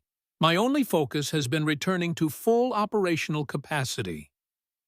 Shaw studied her, searching for any sign of deception. "Your shooting today would support that assessment. The question is whether your talents are still of use to the program or if we need to consider more permanent retirement options. The implication hung in the air like a physical presence. Morgan maintained her composure despite the understanding that her life might very well depend on the next few minutes. "I'd like to be part of the Zarqawi operation," she said finally. "He was my target in Pakistan. I should finish what I started." Shaw exchanged a glance with Kessler, a silent communication passing between them. "That's not possible. The operation is already planned, personnel assigned. You're not cleared for field duty yet." "Then let me provide overwatch," Morgan pressed. "The compound is approximately 30 miles from here, within range of my capabilities." 37 miles, Shaw corrected. "Nearly 400 yards to the primary target building from the nearest viable shooting position, beyond even your documented range record." "I can make that shot," Morgan stated with quiet confidence. Shaw leaned back, considering. "Why should I trust you with this? After everything that's happened. Because no one wants Zarqawi eliminated more than I do, sir. And because if you didn't think I could do it, you wouldn't have brought the targeting data with you." A thin smile crossed Shaw's face, perceptive as always. He nodded to Kessler, who relaxed his stance slightly. "Very well, Ghost. You'll provide overwatch for the operation. Kessler will coordinate with you on the details." He stood gathering his materials. "But understand this clearly. This is your evaluation. Succeed, and we discuss your return to the program. Fail." He left the threat unfinished, but its meaning was clear. "I understand, sir," Morgan said. As Shaw moved toward the door, he paused. "One last thing. The mission brief indicated that Zarqawi has a new second-in-command, a Westerner who joined his organization recently." He studied Morgan's reaction carefully. "A former military operator who may have provided insight into Ghost Protocol operations. Does that information mean anything to you?" Morgan's expression remained carefully neutral. "No, sir. Nothing specific." Shaw nodded, seemingly satisfied. "Briefing in 2 hours. The operation launches at dusk." He left, leaving Morgan alone with Kessler. For a long moment, neither spoke. The tension between them was palpable, years of history condensed into silent assessment. "You're looking well, Morgan," Kessler said, finally, his voice gruff. "Considering the last time I saw you, you were bleeding out on a medevac chopper." "Considering you were 4 hours late for extraction, I'm surprised you saw me at all," Morgan replied evenly. Kessler's scarred face tightened. "There were complications. Roots compromised. I got there as soon as I could. After the rest of the team was already dead. That wasn't my call." Kessler moved closer, lowering his voice. "Look, what happened in Pakistan was a clusterfuck. We both know it. But this is your chance to get back in. Don't waste it by digging into things better left buried." Morgan met his gaze directly. "Like who gave Zarqawi our operational details, like who knew exactly where and when to hit us. Those kinds of things." Kessler's hand moved to her shoulder, his grip tight enough to appear friendly to observers, but conveying a clear warning. "Exactly those kinds of things. We have a job to do. Zarqawi dies tonight. Everything else is above your pay grade." "For now," Morgan agreed, her voice so soft, only Kessler could hear it. He released her shoulder, his expression unreadable. 2 hours. Command center. Bring your rifle." He turned to leave, then added, "That was impressive shooting today. Almost like you knew the wind patterns on this range better than the men stationed here for months." "I pay attention," Morgan replied simply. Kessler nodded. "That's what worries me." After he left, Morgan remained seated, mentally processing everything that had transpired. Shaw and Kessler hadn't come to Sierra Ridge for the ADTS demonstration. They had come to evaluate her to determine if she represented a threat to whatever secrets surrounded Operation Cobra Dawn. And now they were offering her a chance at redemption or elimination, depending on how she performed. The mission parameters were challenging, but not impossible. A 400-yard shot was at the extreme edge of her documented capabilities, but Morgan knew the Guardian could perform at that distance under the right conditions.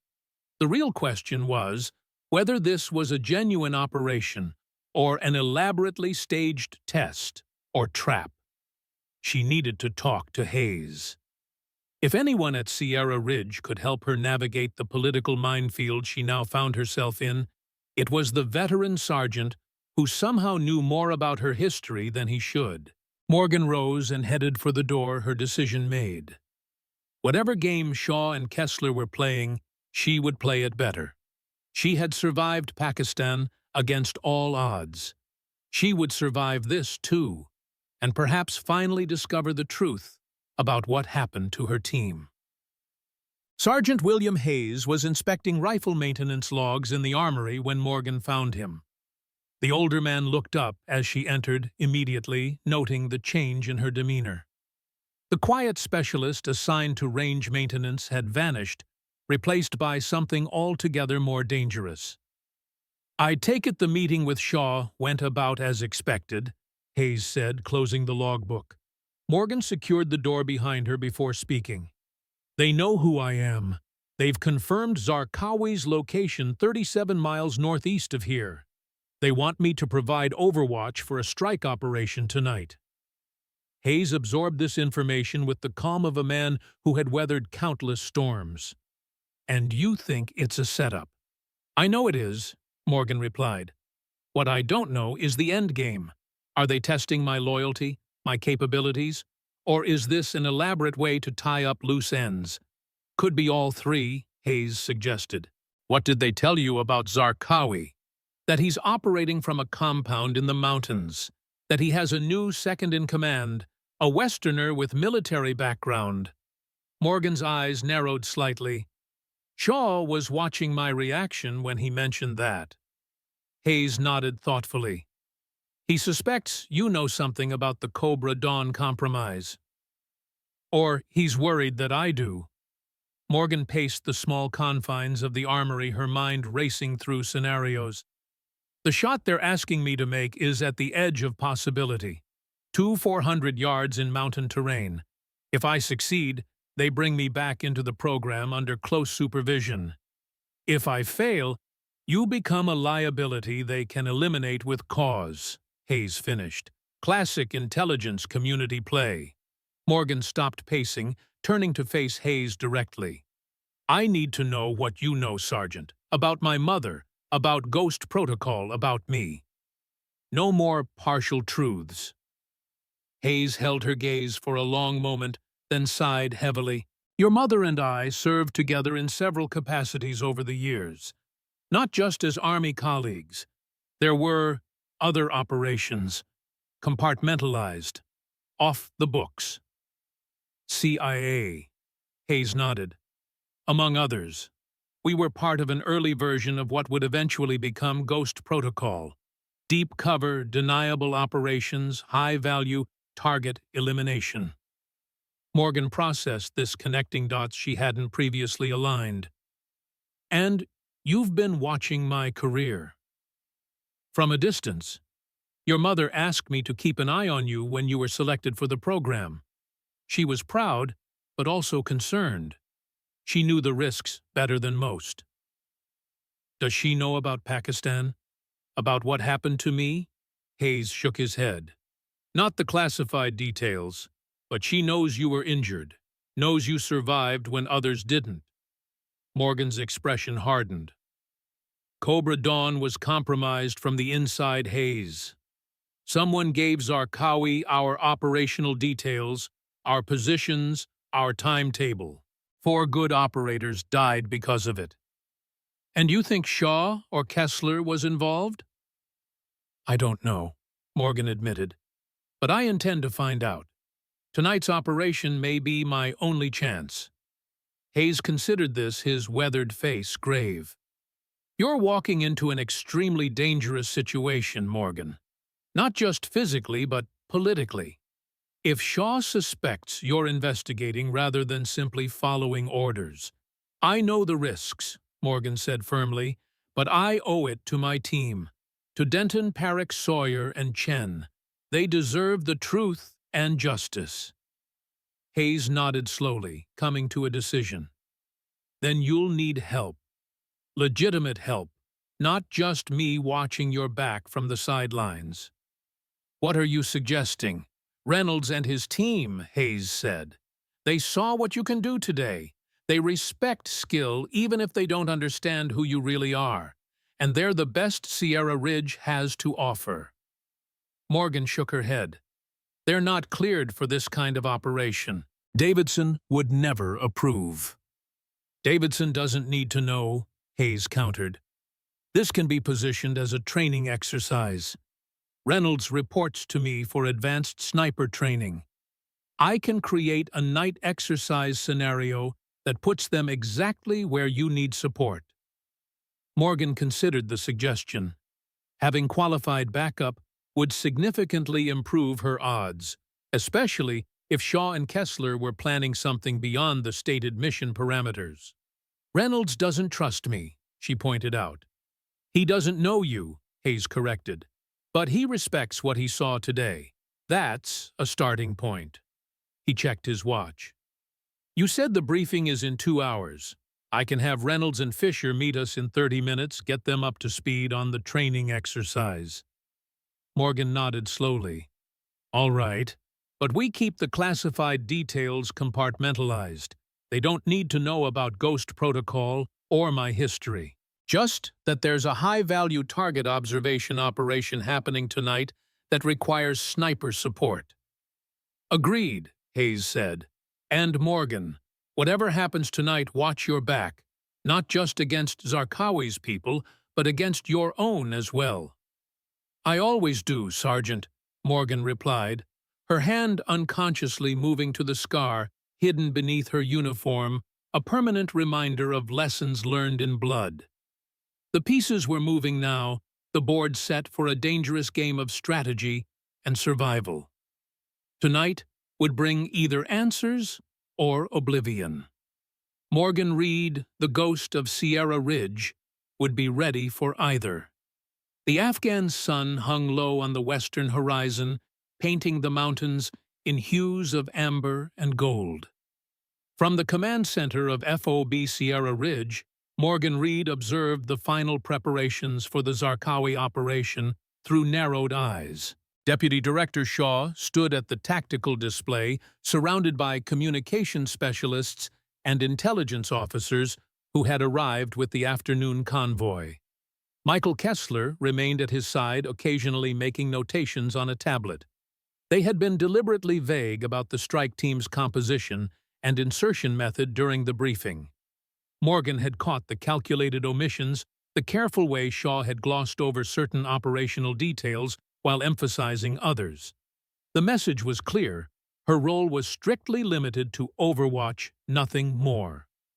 Distance to target is 2,387 yards from the designated shooting position, Shaw explained, indicating a ridgeline overlooking the compound. Satellite imagery confirms Zarqawi typically spends evenings in the eastern building where he meets with his lieutenants. You'll be positioned here. He pointed to a rocky outcrop, with line of sight to the compound's main gathering area. Weather conditions, Morgan asked, her mind already calculating variables. Current forecast shows light to moderate winds 5 to 8 knots from the southwest. Temperature dropping to approximately 62 degrees by operational time. Barometric pressure stable. Morgan nodded mentally, filing away the information while noting what wasn't being shared. No details on extraction protocols, no communication frequencies for the strike team, no contingency plans if the operation went sideways. She was being kept deliberately isolated from the broader mission parameters. You'll deploy with a 2-man security team, Shaw continued. Standard protocol for overwatch positions. Kessler will coordinate your insertion and extraction. I'd prefer to select my own security element, Morgan stated. Shaw's expression hardened slightly. That's not how this works, Ghost. You're being granted operational participation as a courtesy, not as a right. Morgan met his gaze evenly. With respect, sir, if I'm taking a 400-yard shot under less than ideal conditions, I need people I can trust covering my back. I've worked with Sergeant Hayes before. He and one member of the Sierra Ridge sniper team would be sufficient. Kessler stepped forward. Hayes, the old range sergeant, he's not cleared for this operation. Then clear him, Morgan replied simply. He's former special operations. He understands operational security, and he knows this terrain better than anyone at Sierra Ridge. Shaw and Kessler exchanged a look, some unspoken communication passing between them. Finally, Shaw nodded reluctantly. Fine. Hayes and one member of the sniper team, but they'll be briefed on a strict need-to-know basis, and Kessler still oversees the entire operation. Understood, Morgan agreed, careful not to show any satisfaction at this small victory. The briefing continued with Shaw outlining the timetable for the operation. The strike team would approach the compound from the north at 21:30 hours. Morgan's overwatch position would be established by 2100, giving her adequate time to prepare for the shot. The operation would be coordinated through secure communications channels, with Kessler serving as the link between the strike team and Morgan's position. One shot, one kill, Shaw emphasized as the briefing concluded. You'll have a narrow window when Zarqawi is confirmed in position. No second chances. I understand, Morgan replied, her voice calm and professional, despite the implicit threat behind Shaw's words. As the room began to clear, Colonel Davidson approached his expression, a careful mask of military professionalism. He had been present for the briefing, but largely sidelined his authority on his own base, temporarily superseded by Shaw's operational control. Specialist Reed, he said, his voice low enough that only she could hear. Or whatever your actual rank may be, I don't know what game you're playing here, but this is still my base. When this operation is over, you and I are going to have a very direct conversation about who you really are and why you're at Sierra Ridge. Morgan met his gaze steadily. Yes, sir. Looking forward to it. Davidson's jaw tightened at her response, which bordered on insubordination, but he said nothing more as he turned and left the command center. Morgan watched him go, adding one more potential complication to the already complex situation she faced. Hayes was waiting outside his weathered face, betraying nothing of his thoughts. Well, he asked quietly as they walked toward the armory. It's happening, Morgan confirmed.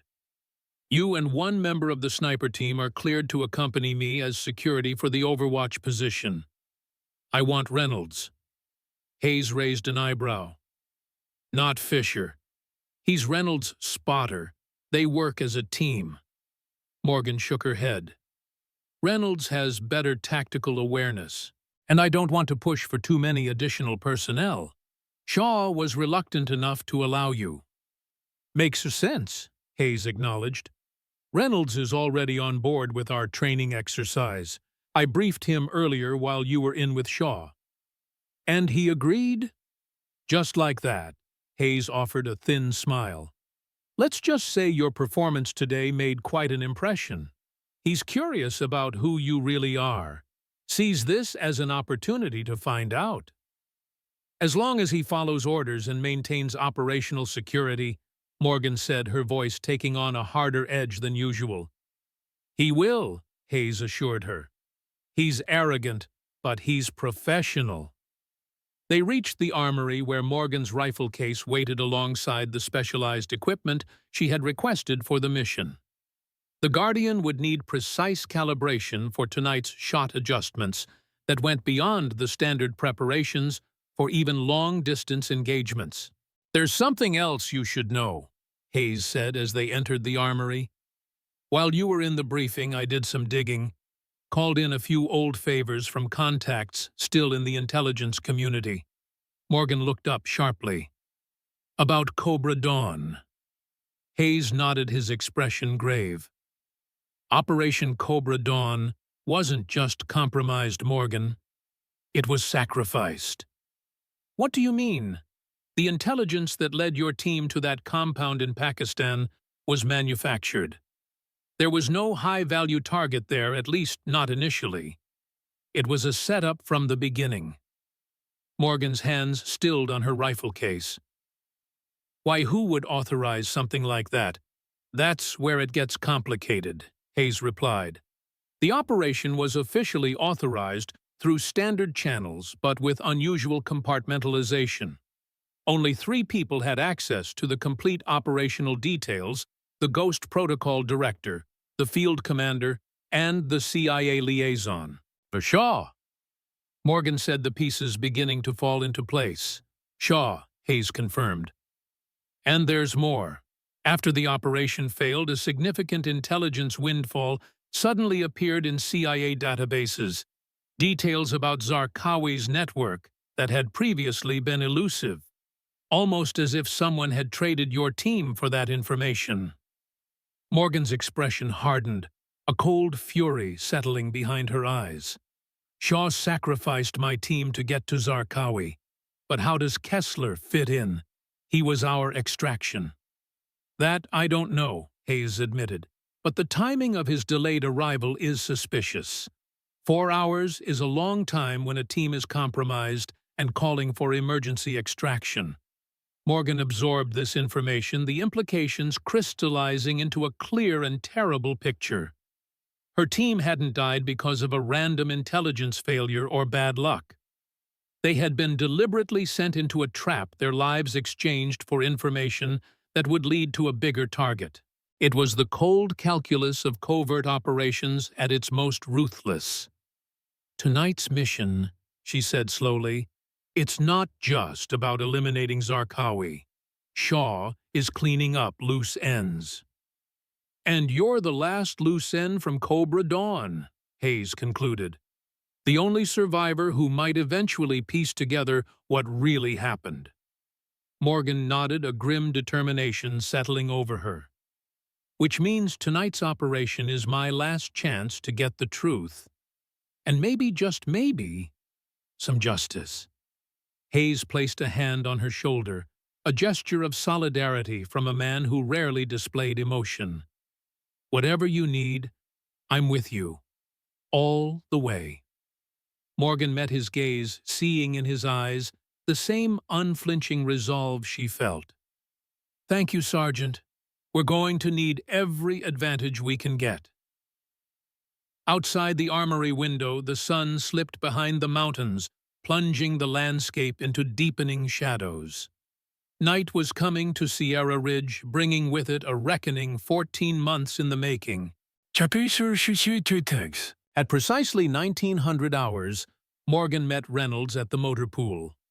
The sniper stood beside a tactical vehicle, his expression curious but professional, as he watched Morgan approach with Hayes. Gone was the arrogance that had defined his earlier interactions with her.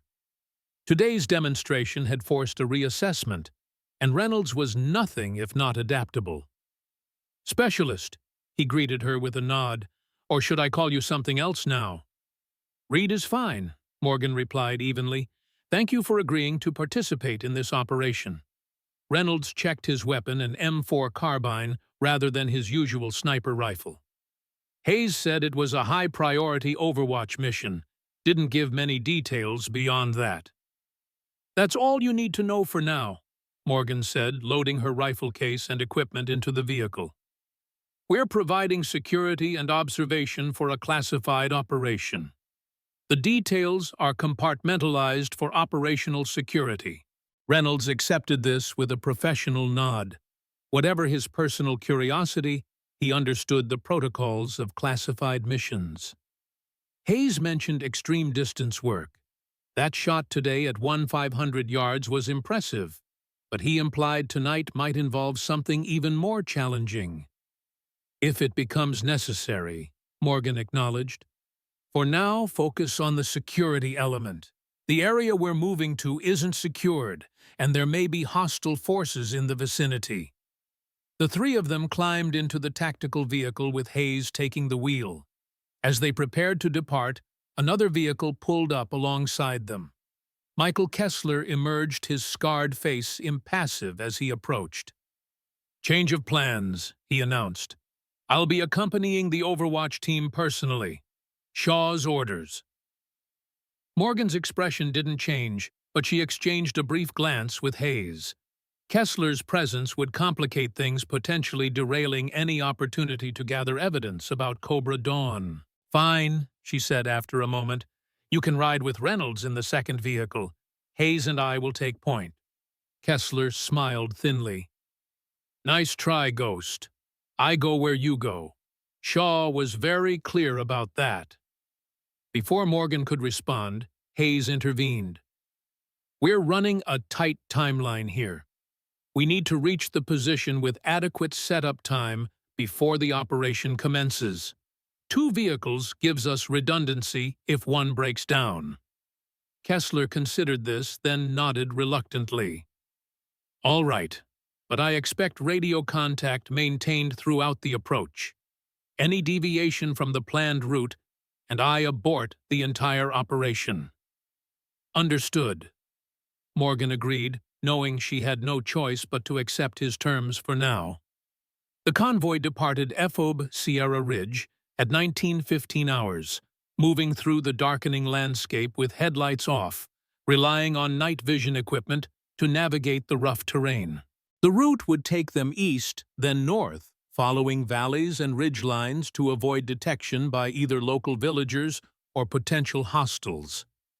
In the lead vehicle, Morgan and Hayes maintained radio silence except for the required check-ins with Kessler. They were both acutely aware that anything they said might be monitored. "He's watching you like a hawk," Hayes observed quietly during a moment when the engine noise peaked. "Doesn't trust you an inch." "The feeling is mutual," Morgan replied. "We need to create an opportunity once we're in position. Something that separates him from us long enough for me to access his communications." Hayes nodded, understanding her intent. If Kessler was involved in the Cobra Dawn betrayal, he might have evidence on his person communication devices, operational codes, something that could link back to what really happened in Pakistan. The journey took just over an hour, winding through increasingly rugged terrain until they reached the designated Overwatch position. It was well chosen from a tactical perspective, a rocky outcrop with clear sightlines to the target compound nearly 1.5 miles away, with adequate cover and multiple retreat routes if needed. As they established their position, Morgan moved with the practiced efficiency of someone who had set up countless sniper hides. She selected the optimal shooting position, a natural depression in the rocks that offered both stability and concealment. Hayes assisted her in preparing the site, while Reynolds established a security perimeter under Kessler's watchful eye. "How's it looking?" Kessler asked, approaching as Morgan finished setting up her equipment. "Workable," she replied, adjusting the folding mat that would support her rifle. "Wind conditions are as predicted, temperature dropping slightly faster than expected." Kessler nodded, glancing toward the distant compound barely visible in the growing darkness. "Strike team is on schedule. They'll be in position in 30 minutes. Your shot window will likely come between 21:30 and 21:45. Morgan completed her preparations, laying out the Guardian and methodically checking each component. The ritual was familiar calming. Whatever personal feelings she harbored about the true nature of the mission, the professional discipline of preparing for a shot remained unchanged. "Reynolds," Kessler called, "establish an observation post 50 meters north. I want early warning if anyone approaches from that direction." Reynolds looked to Hayes, who gave an almost imperceptible nod before moving to the indicated position. It was a reasonable tactical request, but it also served to separate the team, isolating Morgan and Hayes. Hayes checked the southern approach, Kessler continued. I'll maintain communication with the strike team from here. Hayes hesitated, glancing at Morgan. They had anticipated this move, Kessler attempting to separate them, but it was happening sooner than expected. Go ahead, Sergeant, Morgan said calmly. I need to calibrate the scope anyway. Environmental readings from both directions will help. Hayes nodded and moved away, leaving Morgan alone with Kessler. She continued her preparations, measuring wind speed with a handheld device, recording the readings in a small notebook similar to the one she had used at Sierra Ridge. Just like old times, Kessler observed, watching her work. You always were methodical about pre-mission calculations. Morgan didn't look up from her task. Methodical keeps people alive. Usually, Kessler agreed, the word hanging between them like a challenge. Morgan finished her calculations and began making precise adjustments to her scope. The Guardian, despite its weathered appearance, was a marvel of precision engineering. Each adjustment was measured in fractions of a minute of angle, accounting for distance, temperature, humidity, and the complex wind patterns of the mountain environment. You know, Kessler said after a moment, his voice conversational, Shaw wasn't sure you'd recovered enough to handle an operation like this, physically or psychologically. Those wounds you took in Pakistan were severe, and watching your entire team die, well, that leaves scars that don't show on medical reports. Morgan remained focused on her task. I'm fine. Are you? Kessler pressed. Because a core qualification for Ghost Protocol has always been absolute trust in the chain of command. Following orders without question, even when those orders don't make obvious sense. After what happened, I wonder if you still have that capacity. Morgan finally looked up, meeting his gaze directly. Is that what this is about? Testing my loyalty? Kessler's scarred face revealed nothing. Among other things, my loyalty has never been in question, Morgan stated.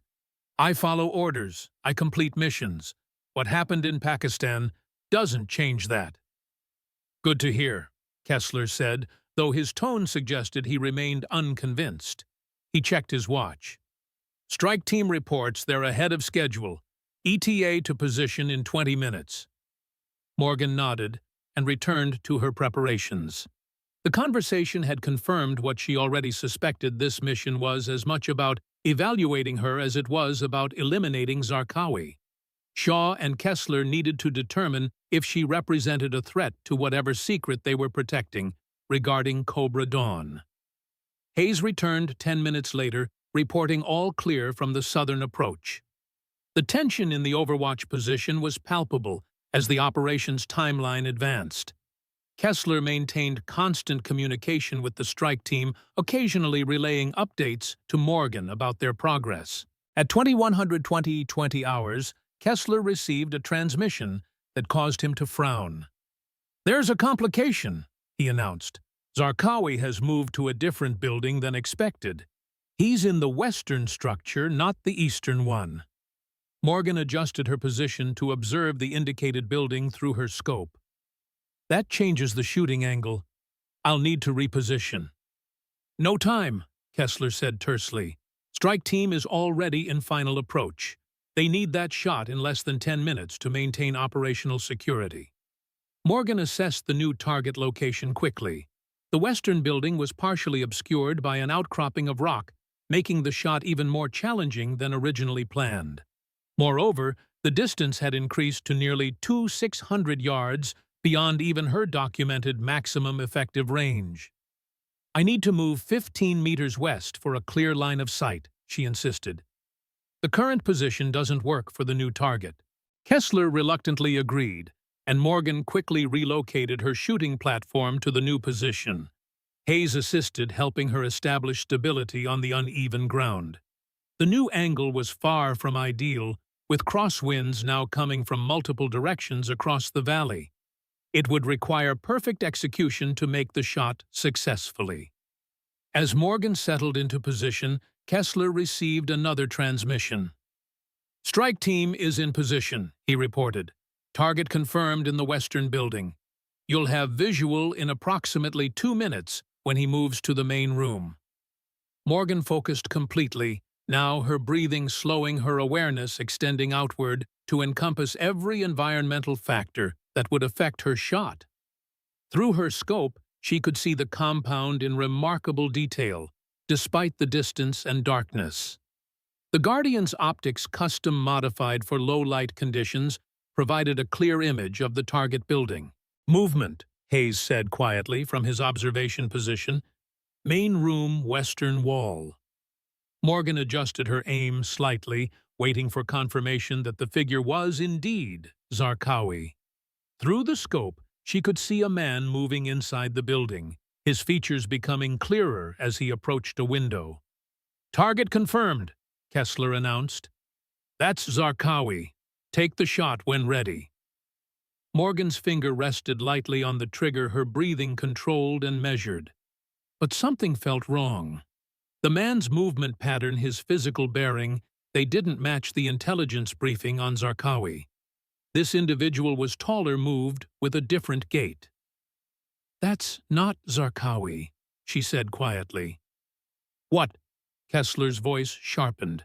"Target is confirmed by strike team observers. Take the shot." Morgan remained steady, continuing to observe. "The physical profile is wrong. This individual is at least 3 inches taller than Zarqawi's documented height." "And you have your orders, Ghost," Kessler said, his tone hardening. "Take the shot now." The use of her operational designation rather than her name was deliberate, a reminder of her role and the chain of command. But Morgan's instincts, honed through years of high-stakes operations, were screaming that something was wrong. Then the figure turned, his face briefly illuminated by a light inside the room, and Morgan's blood ran cold. It wasn't Zarqawi. It was someone she recognized from dozens of operational briefings and mission preparations. "Target is Robert Chen," she said, her voice controlled despite the shock coursing through her. "Ghost Protocol operative. My teammate from Cobra Dawn." Kessler's reaction was immediate and violent. He drew his sidearm, pointing it directly at Morgan. "Take the shot, Ghost. That's a direct order." Hayes, who had been monitoring the situation, immediately raised his own weapon, aiming at Kessler. "Lower your weapon," he commanded, his voice carrying the authority of decades of military service. "Chen is dead," Kessler insisted, his gun still trained on Morgan. "You're compromised, Ghost. Your injuries in Pakistan have affected your judgment." "Chen was reported killed in the ambush," Morgan countered, her rifle still trained on the distant figure. "But I never saw his body. He was separated from the main team when the attack came." Her mind was racing, pieces falling into place with terrible clarity.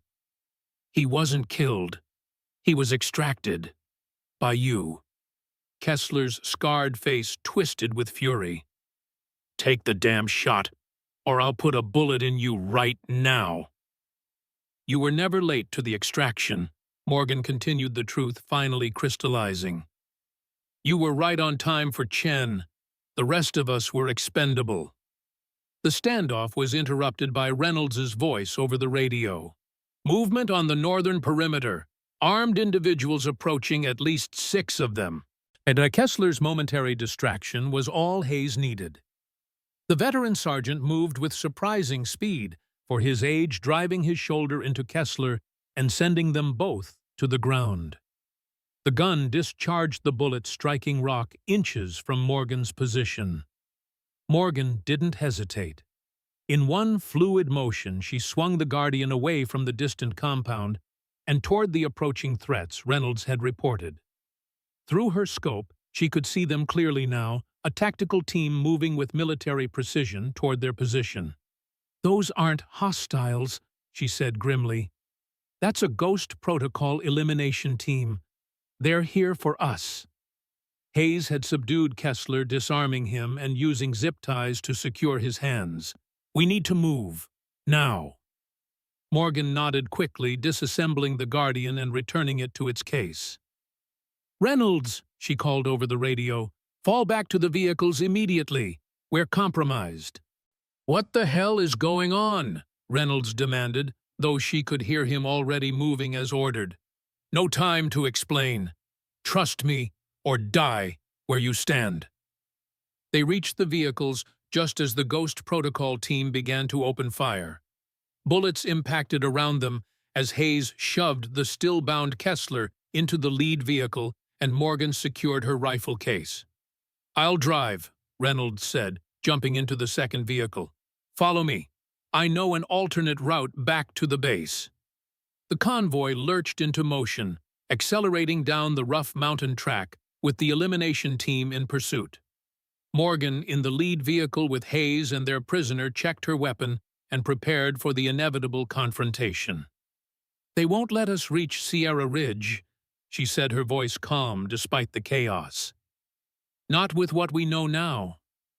Hayes nodded grimly, keeping Kessler covered while maintaining balance in the rapidly moving vehicle. "What's the play?" Morgan considered their options. They were outnumbered, outgunned, and facing operatives from her own former unit, men and women trained in the same lethal techniques she had mastered. Their only advantage was her intimate knowledge of Ghost Protocol tactics. "They'll expect us to head directly back to Sierra Ridge," she said. "We need to find a defensible position where we can turn the tables." She reached for the radio to communicate this to Reynolds, but before she could transmit, their vehicle was struck by gunfire from behind. The rear window shattered, and Hayes grunted in pain as a bullet grazed his shoulder. "Hayes," Morgan called out, concern momentarily overtaking her tactical focus.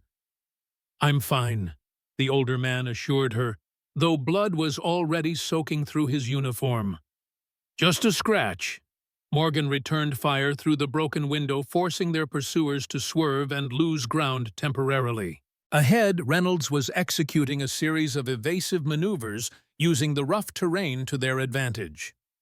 "There's an abandoned outpost 3 clicks east," Hayes said through gritted teeth. "Old Soviet bunker from the 80s. Might give us a defensible position." Morgan nodded and relayed the information to Reynolds. They altered course, heading east into increasingly rugged terrain where the pursuing vehicles would have difficulty following. The gambit worked temporarily, creating distance between them and their hunters, but Morgan knew it was merely delaying the inevitable confrontation. They reached the bunker 20 minutes later, a half-collapsed concrete structure nestled into the side of a hill. It offered limited cover, but clear sightlines to the surrounding terrain, a defensible position, if not an impregnable one. "Get inside and secure Kessler," Morgan ordered as they abandoned the vehicles. "Reynolds, help Hayes with his wound. I'll establish a perimeter." Reynolds looked as though he wanted to argue, to demand answers about the situation they found themselves in. But one look at Morgan's expression silenced him. He helped Hayes into the bunker, dragging the still-bound Kessler with them. Morgan quickly assessed the terrain, identifying likely approach vectors and setting up hasty defensive positions. The Guardian would be invaluable here, not for its long-range precision, but for its reliability and her absolute familiarity with its operation. Inside the bunker, Hayes had been propped against a wall, his wound being tended to by Reynolds using a first aid kit from one of the vehicles. Kessler sat on the floor, his expression a mixture of fury and calculation.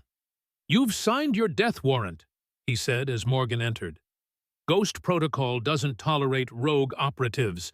They'll hunt you to the ends of the earth." "Not if I expose them first," Morgan replied evenly. She knelt before him, her expression cold. "Chen is alive. He's working with Zarqawi." "Wait." Kessler laughed, a harsh sound in the confined space. "You think I'm going to just tell you everything? I've been doing this a lot longer than you, Ghost." "My name," she said quietly, is Morgan Reed. And yes, you're going to tell me everything. She removed a small device from her pocket, Kessler's secure communication unit that she had taken from him during the escape. Because this contains all the authorization codes and communication logs you've been so carefully protecting, including, I suspect, records of your coordination with Chen before, during, and after Cobra Dawn. Kessler's expression changed, the first flicker of genuine concern crossing his features. That's a highly encrypted device. You'll never access the data. Maybe not, Morgan acknowledged. But I don't need to. I just need to get it to the right people. People outside Ghost Protocol's sphere of influence. There are no such people, Kessler scoffed. There are always such people, Hayes interjected, his voice strained but determined. People who believe in accountability even for covert operations. People I've known for decades who have been waiting for concrete evidence of exactly this kind of operation. Morgan turned to Reynolds, who had been listening to the exchange with growing understanding. Sergeant Reynolds, I need to know where you stand. What you've witnessed tonight goes far beyond your security clearance. You can walk away now, return to Sierra Ridge, and pretend none of this happened. Or you can help us expose a betrayal that cost the lives of American operatives. Reynolds looked between Morgan Hayes and the bound Kessler. His expression hardened as he made his decision. I'm a soldier, not a politician. If American operators were betrayed, I want the people responsible to pay. He checked his weapon. I'm in. Morgan nodded, grateful for the support. They'll be here soon. Ghost Protocol elimination teams don't give up easily. We need to hold this position long enough for Hayes to transmit the data from Kessler's device to his contacts. How long? Reynolds asked, already moving to assess defensive positions. 30 minutes minimum, Hayes replied, working with the communication equipment they had brought from the vehicles. The encryption will slow the transmission, and we need to route it through multiple secure channels to avoid interception. You'll never last 30 minutes, Kessler said, a smug certainty in his voice. That elimination team has at least 8 operators, all with Ghost Protocol training and equipment. They'll overrun this position in 10 minutes flat. Morgan met his gaze steadily. You forget who you're talking to. I was the best Ghost Protocol ever produced. Shaw said so himself during my selection. She turned to Hayes and Reynolds. Prepare for imminent contact. They'll approach from multiple vectors using standard Ghost Protocol infiltration tactics. She moved to the bunker entrance, setting up her firing position with clear sight lines to the likely approach routes. The Guardian, now assembled and ready, felt like an extension of her body as she settled into the familiar stance. The night was quiet, too quiet. Morgan knew the elimination team was out there, moving silently into position, preparing for a coordinated assault. She controlled her breathing, extending her senses outward, listening for the subtle signs of approaching operators.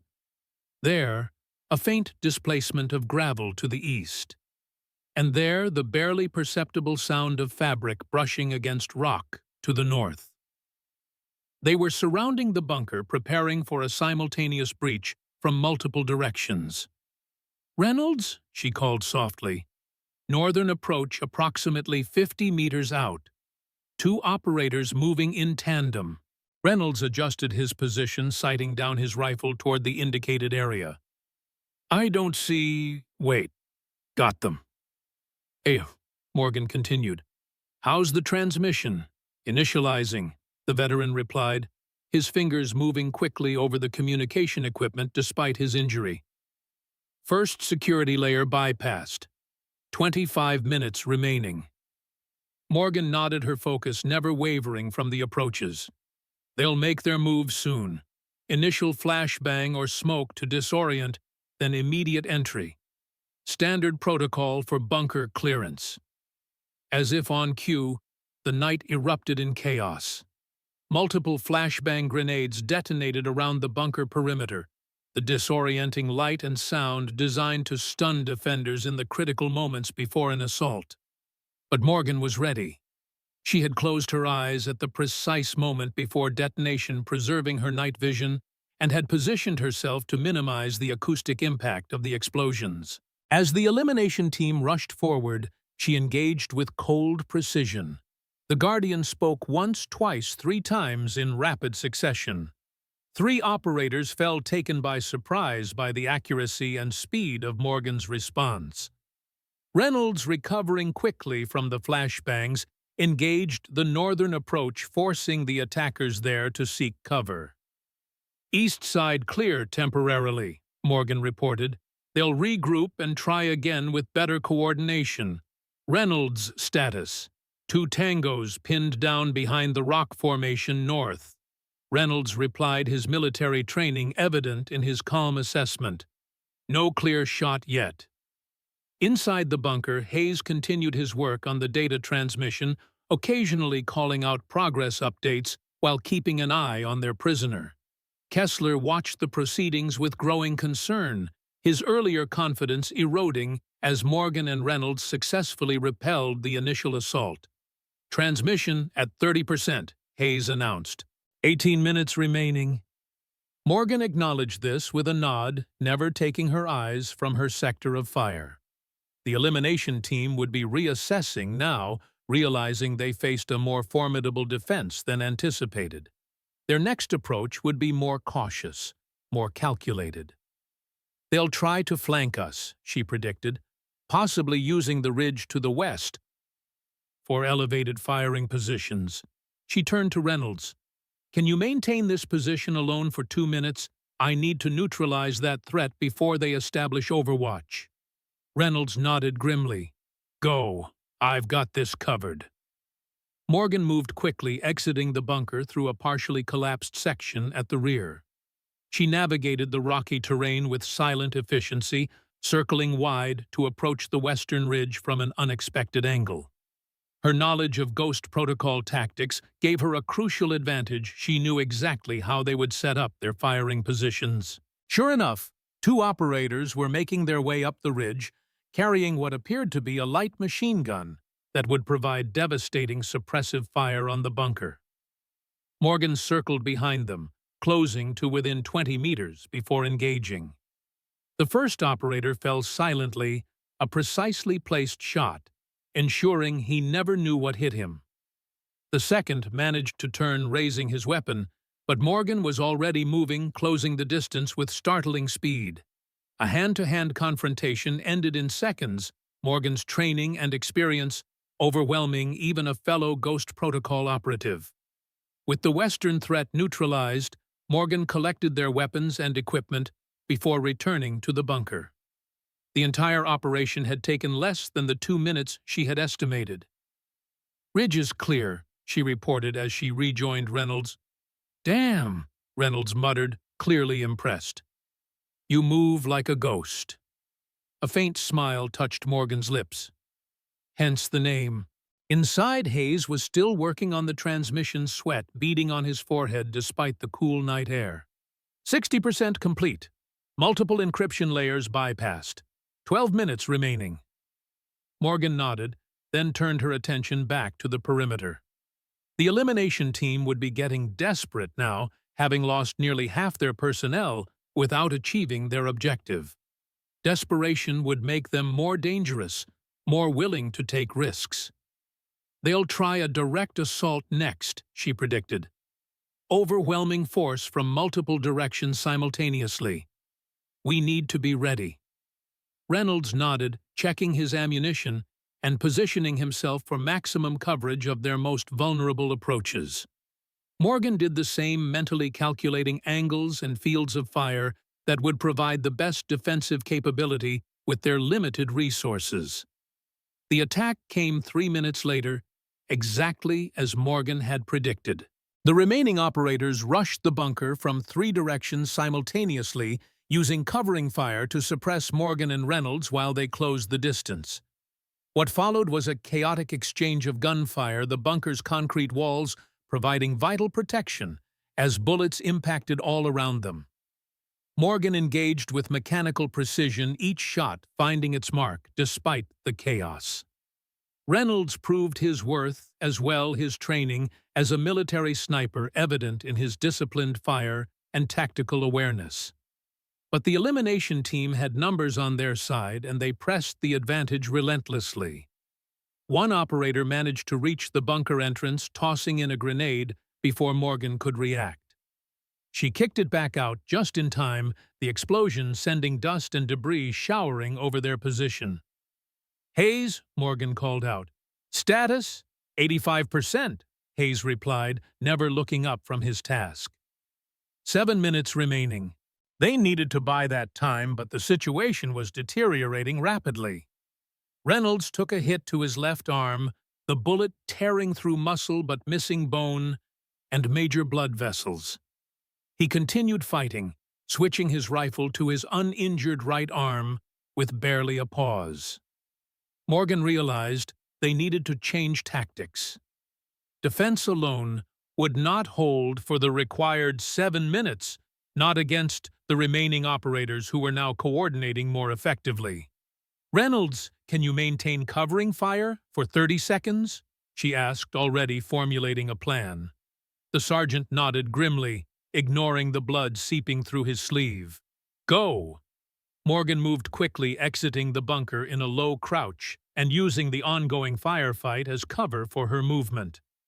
Rather than retreating, she circled toward the attackers' position, flanking them while they focused on Reynolds' suppressive fire. The elimination team never expected a counterattack. Morgan was among them before they realized the threat, engaging at close quarters with lethal efficiency. 2 operators fell in rapid succession, their training insufficient against Morgan's superior skill and the element of surprise.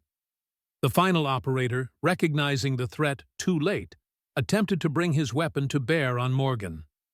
She was faster, her shot finding its mark with unerring precision. The elimination team had been neutralized completely.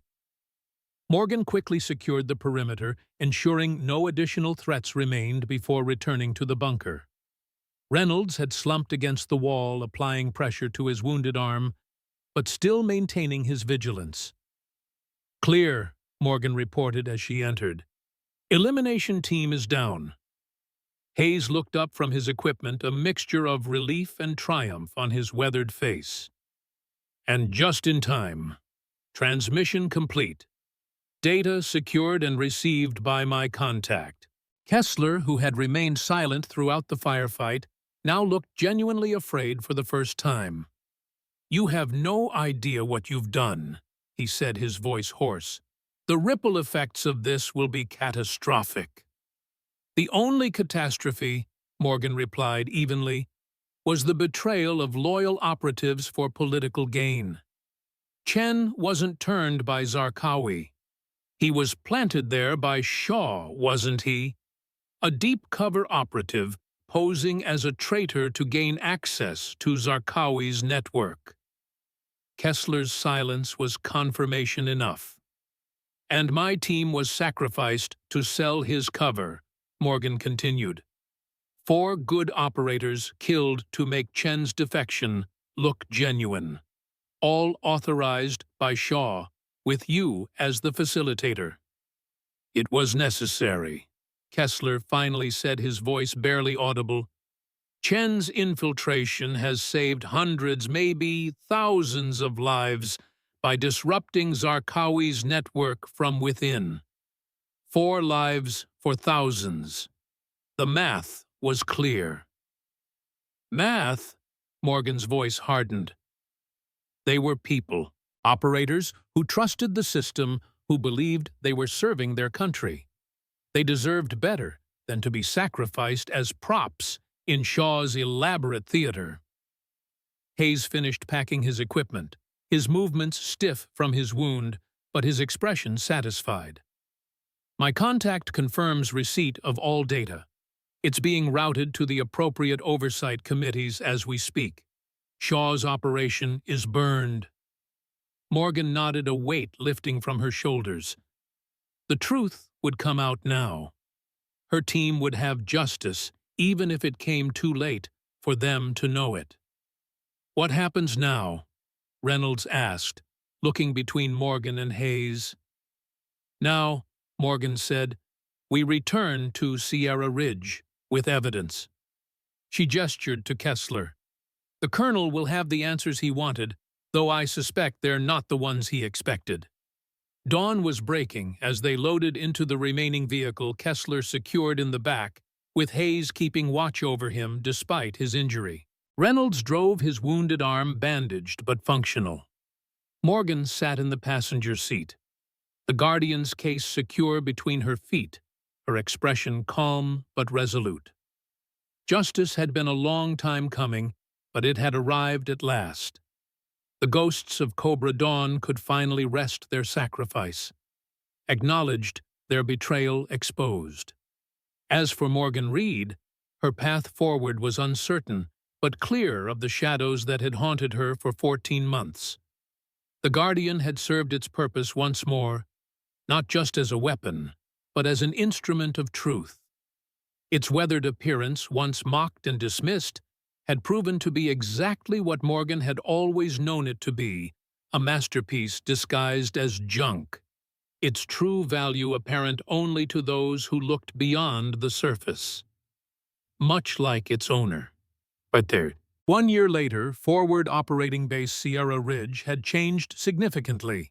Colonel Davidson had been reassigned following the revelations about Ghost Protocol's unauthorized operations on his base, replaced by a commander more focused on training than political ambition. The ADTS system had been fully implemented, now serving as the cornerstone of an advanced sniper training program that attracted elite marksmen from across the military. At the center of this program stood two figures: Sergeant Major William Hayes, who had postponed his retirement indefinitely to serve as chief instructor, and Captain Morgan Reed, officially recognized now for her true rank and qualifications. The fallout from the Zarqawi operation had reverberated through the intelligence community. Shaw had been quietly removed from his position, though the full extent of the accountability remained classified. Kessler had faced military justice for his role in the betrayal of the Cobra Dawn team, and Robert Chen had been extracted from his deep cover position, his testimony adding further weight to the case against those who had authorized the sacrifice of his teammates. On a clear Afghan morning, Morgan stood at the far end of the Sierra Ridge firing range, observing a class of sniper candidates as they prepared for their qualification exercise.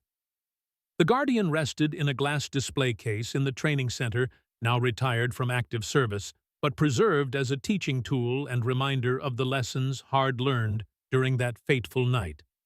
Hayes approached his stride still strong, despite his age and the lingering effects of the wound he had received. "They're ready for your demonstration, Captain," he said, a hint of pride in his gruff voice. Morgan nodded, watching as Reynolds, now the lead tactical instructor, arranged the candidates in preparation for her arrival. "Do they understand what they're learning today?" she asked. "They know the technical aspects," Hayes replied. "The rest, well, that comes with experience." Morgan smiled slightly. "And scars." "Those too," Hayes agreed. "But they have something we didn't have starting out." "What's that?" Hayes gestured toward the firing line, where the diverse group of soldiers waited attentively. "They have instructors who value their lives above the mission, who understand that loyalty goes both ways." Morgan considered this, then nodded. It was perhaps the most important lesson she could impart, that precision marksmanship was about more than hitting targets. It was about judgment, about knowing when to take the shot and when to hold back, about valuing the human element in the cold equations of combat. "Time to teach them about the wind," she said, moving toward the waiting class. Hayes fell into step beside her. "The wind." Morgan's smile deepened slightly. When you're quiet enough, you can hear the wind telling its story. That's the first lesson every sniper needs to learn. As they reached the firing line, the candidates came to attention. Morgan surveyed them, seeing in their eager faces the same determination she had once felt, the same desire to master a difficult discipline. But they would learn more than shooting at Sierra Ridge. They would learn about honor, about trust, and about the true meaning of precision in all things. "Attention on the firing line," Morgan called, her voice carrying across the range. "Today's lesson is about listening before you shoot, about understanding that the most important weapon you possess isn't your rifle." She tapped her temple. "It's this: your judgment, your ability to read the environment, to make the right decision in the moment of truth." The wind picked up slightly, sending dust swirling across the range in patterns only a trained eye could interpret. Morgan smiled, feeling its message against her skin. "When you're ready," she continued, "the wind will tell you when to shoot. All you have to do is listen." The Guardian might be retired, but its legacy lived on in every shot Morgan Reed would ever teach. In every life her students would one day save. In every wrong they would right with their hard-won skills. The ghost of Sierra Ridge had found her peace at last.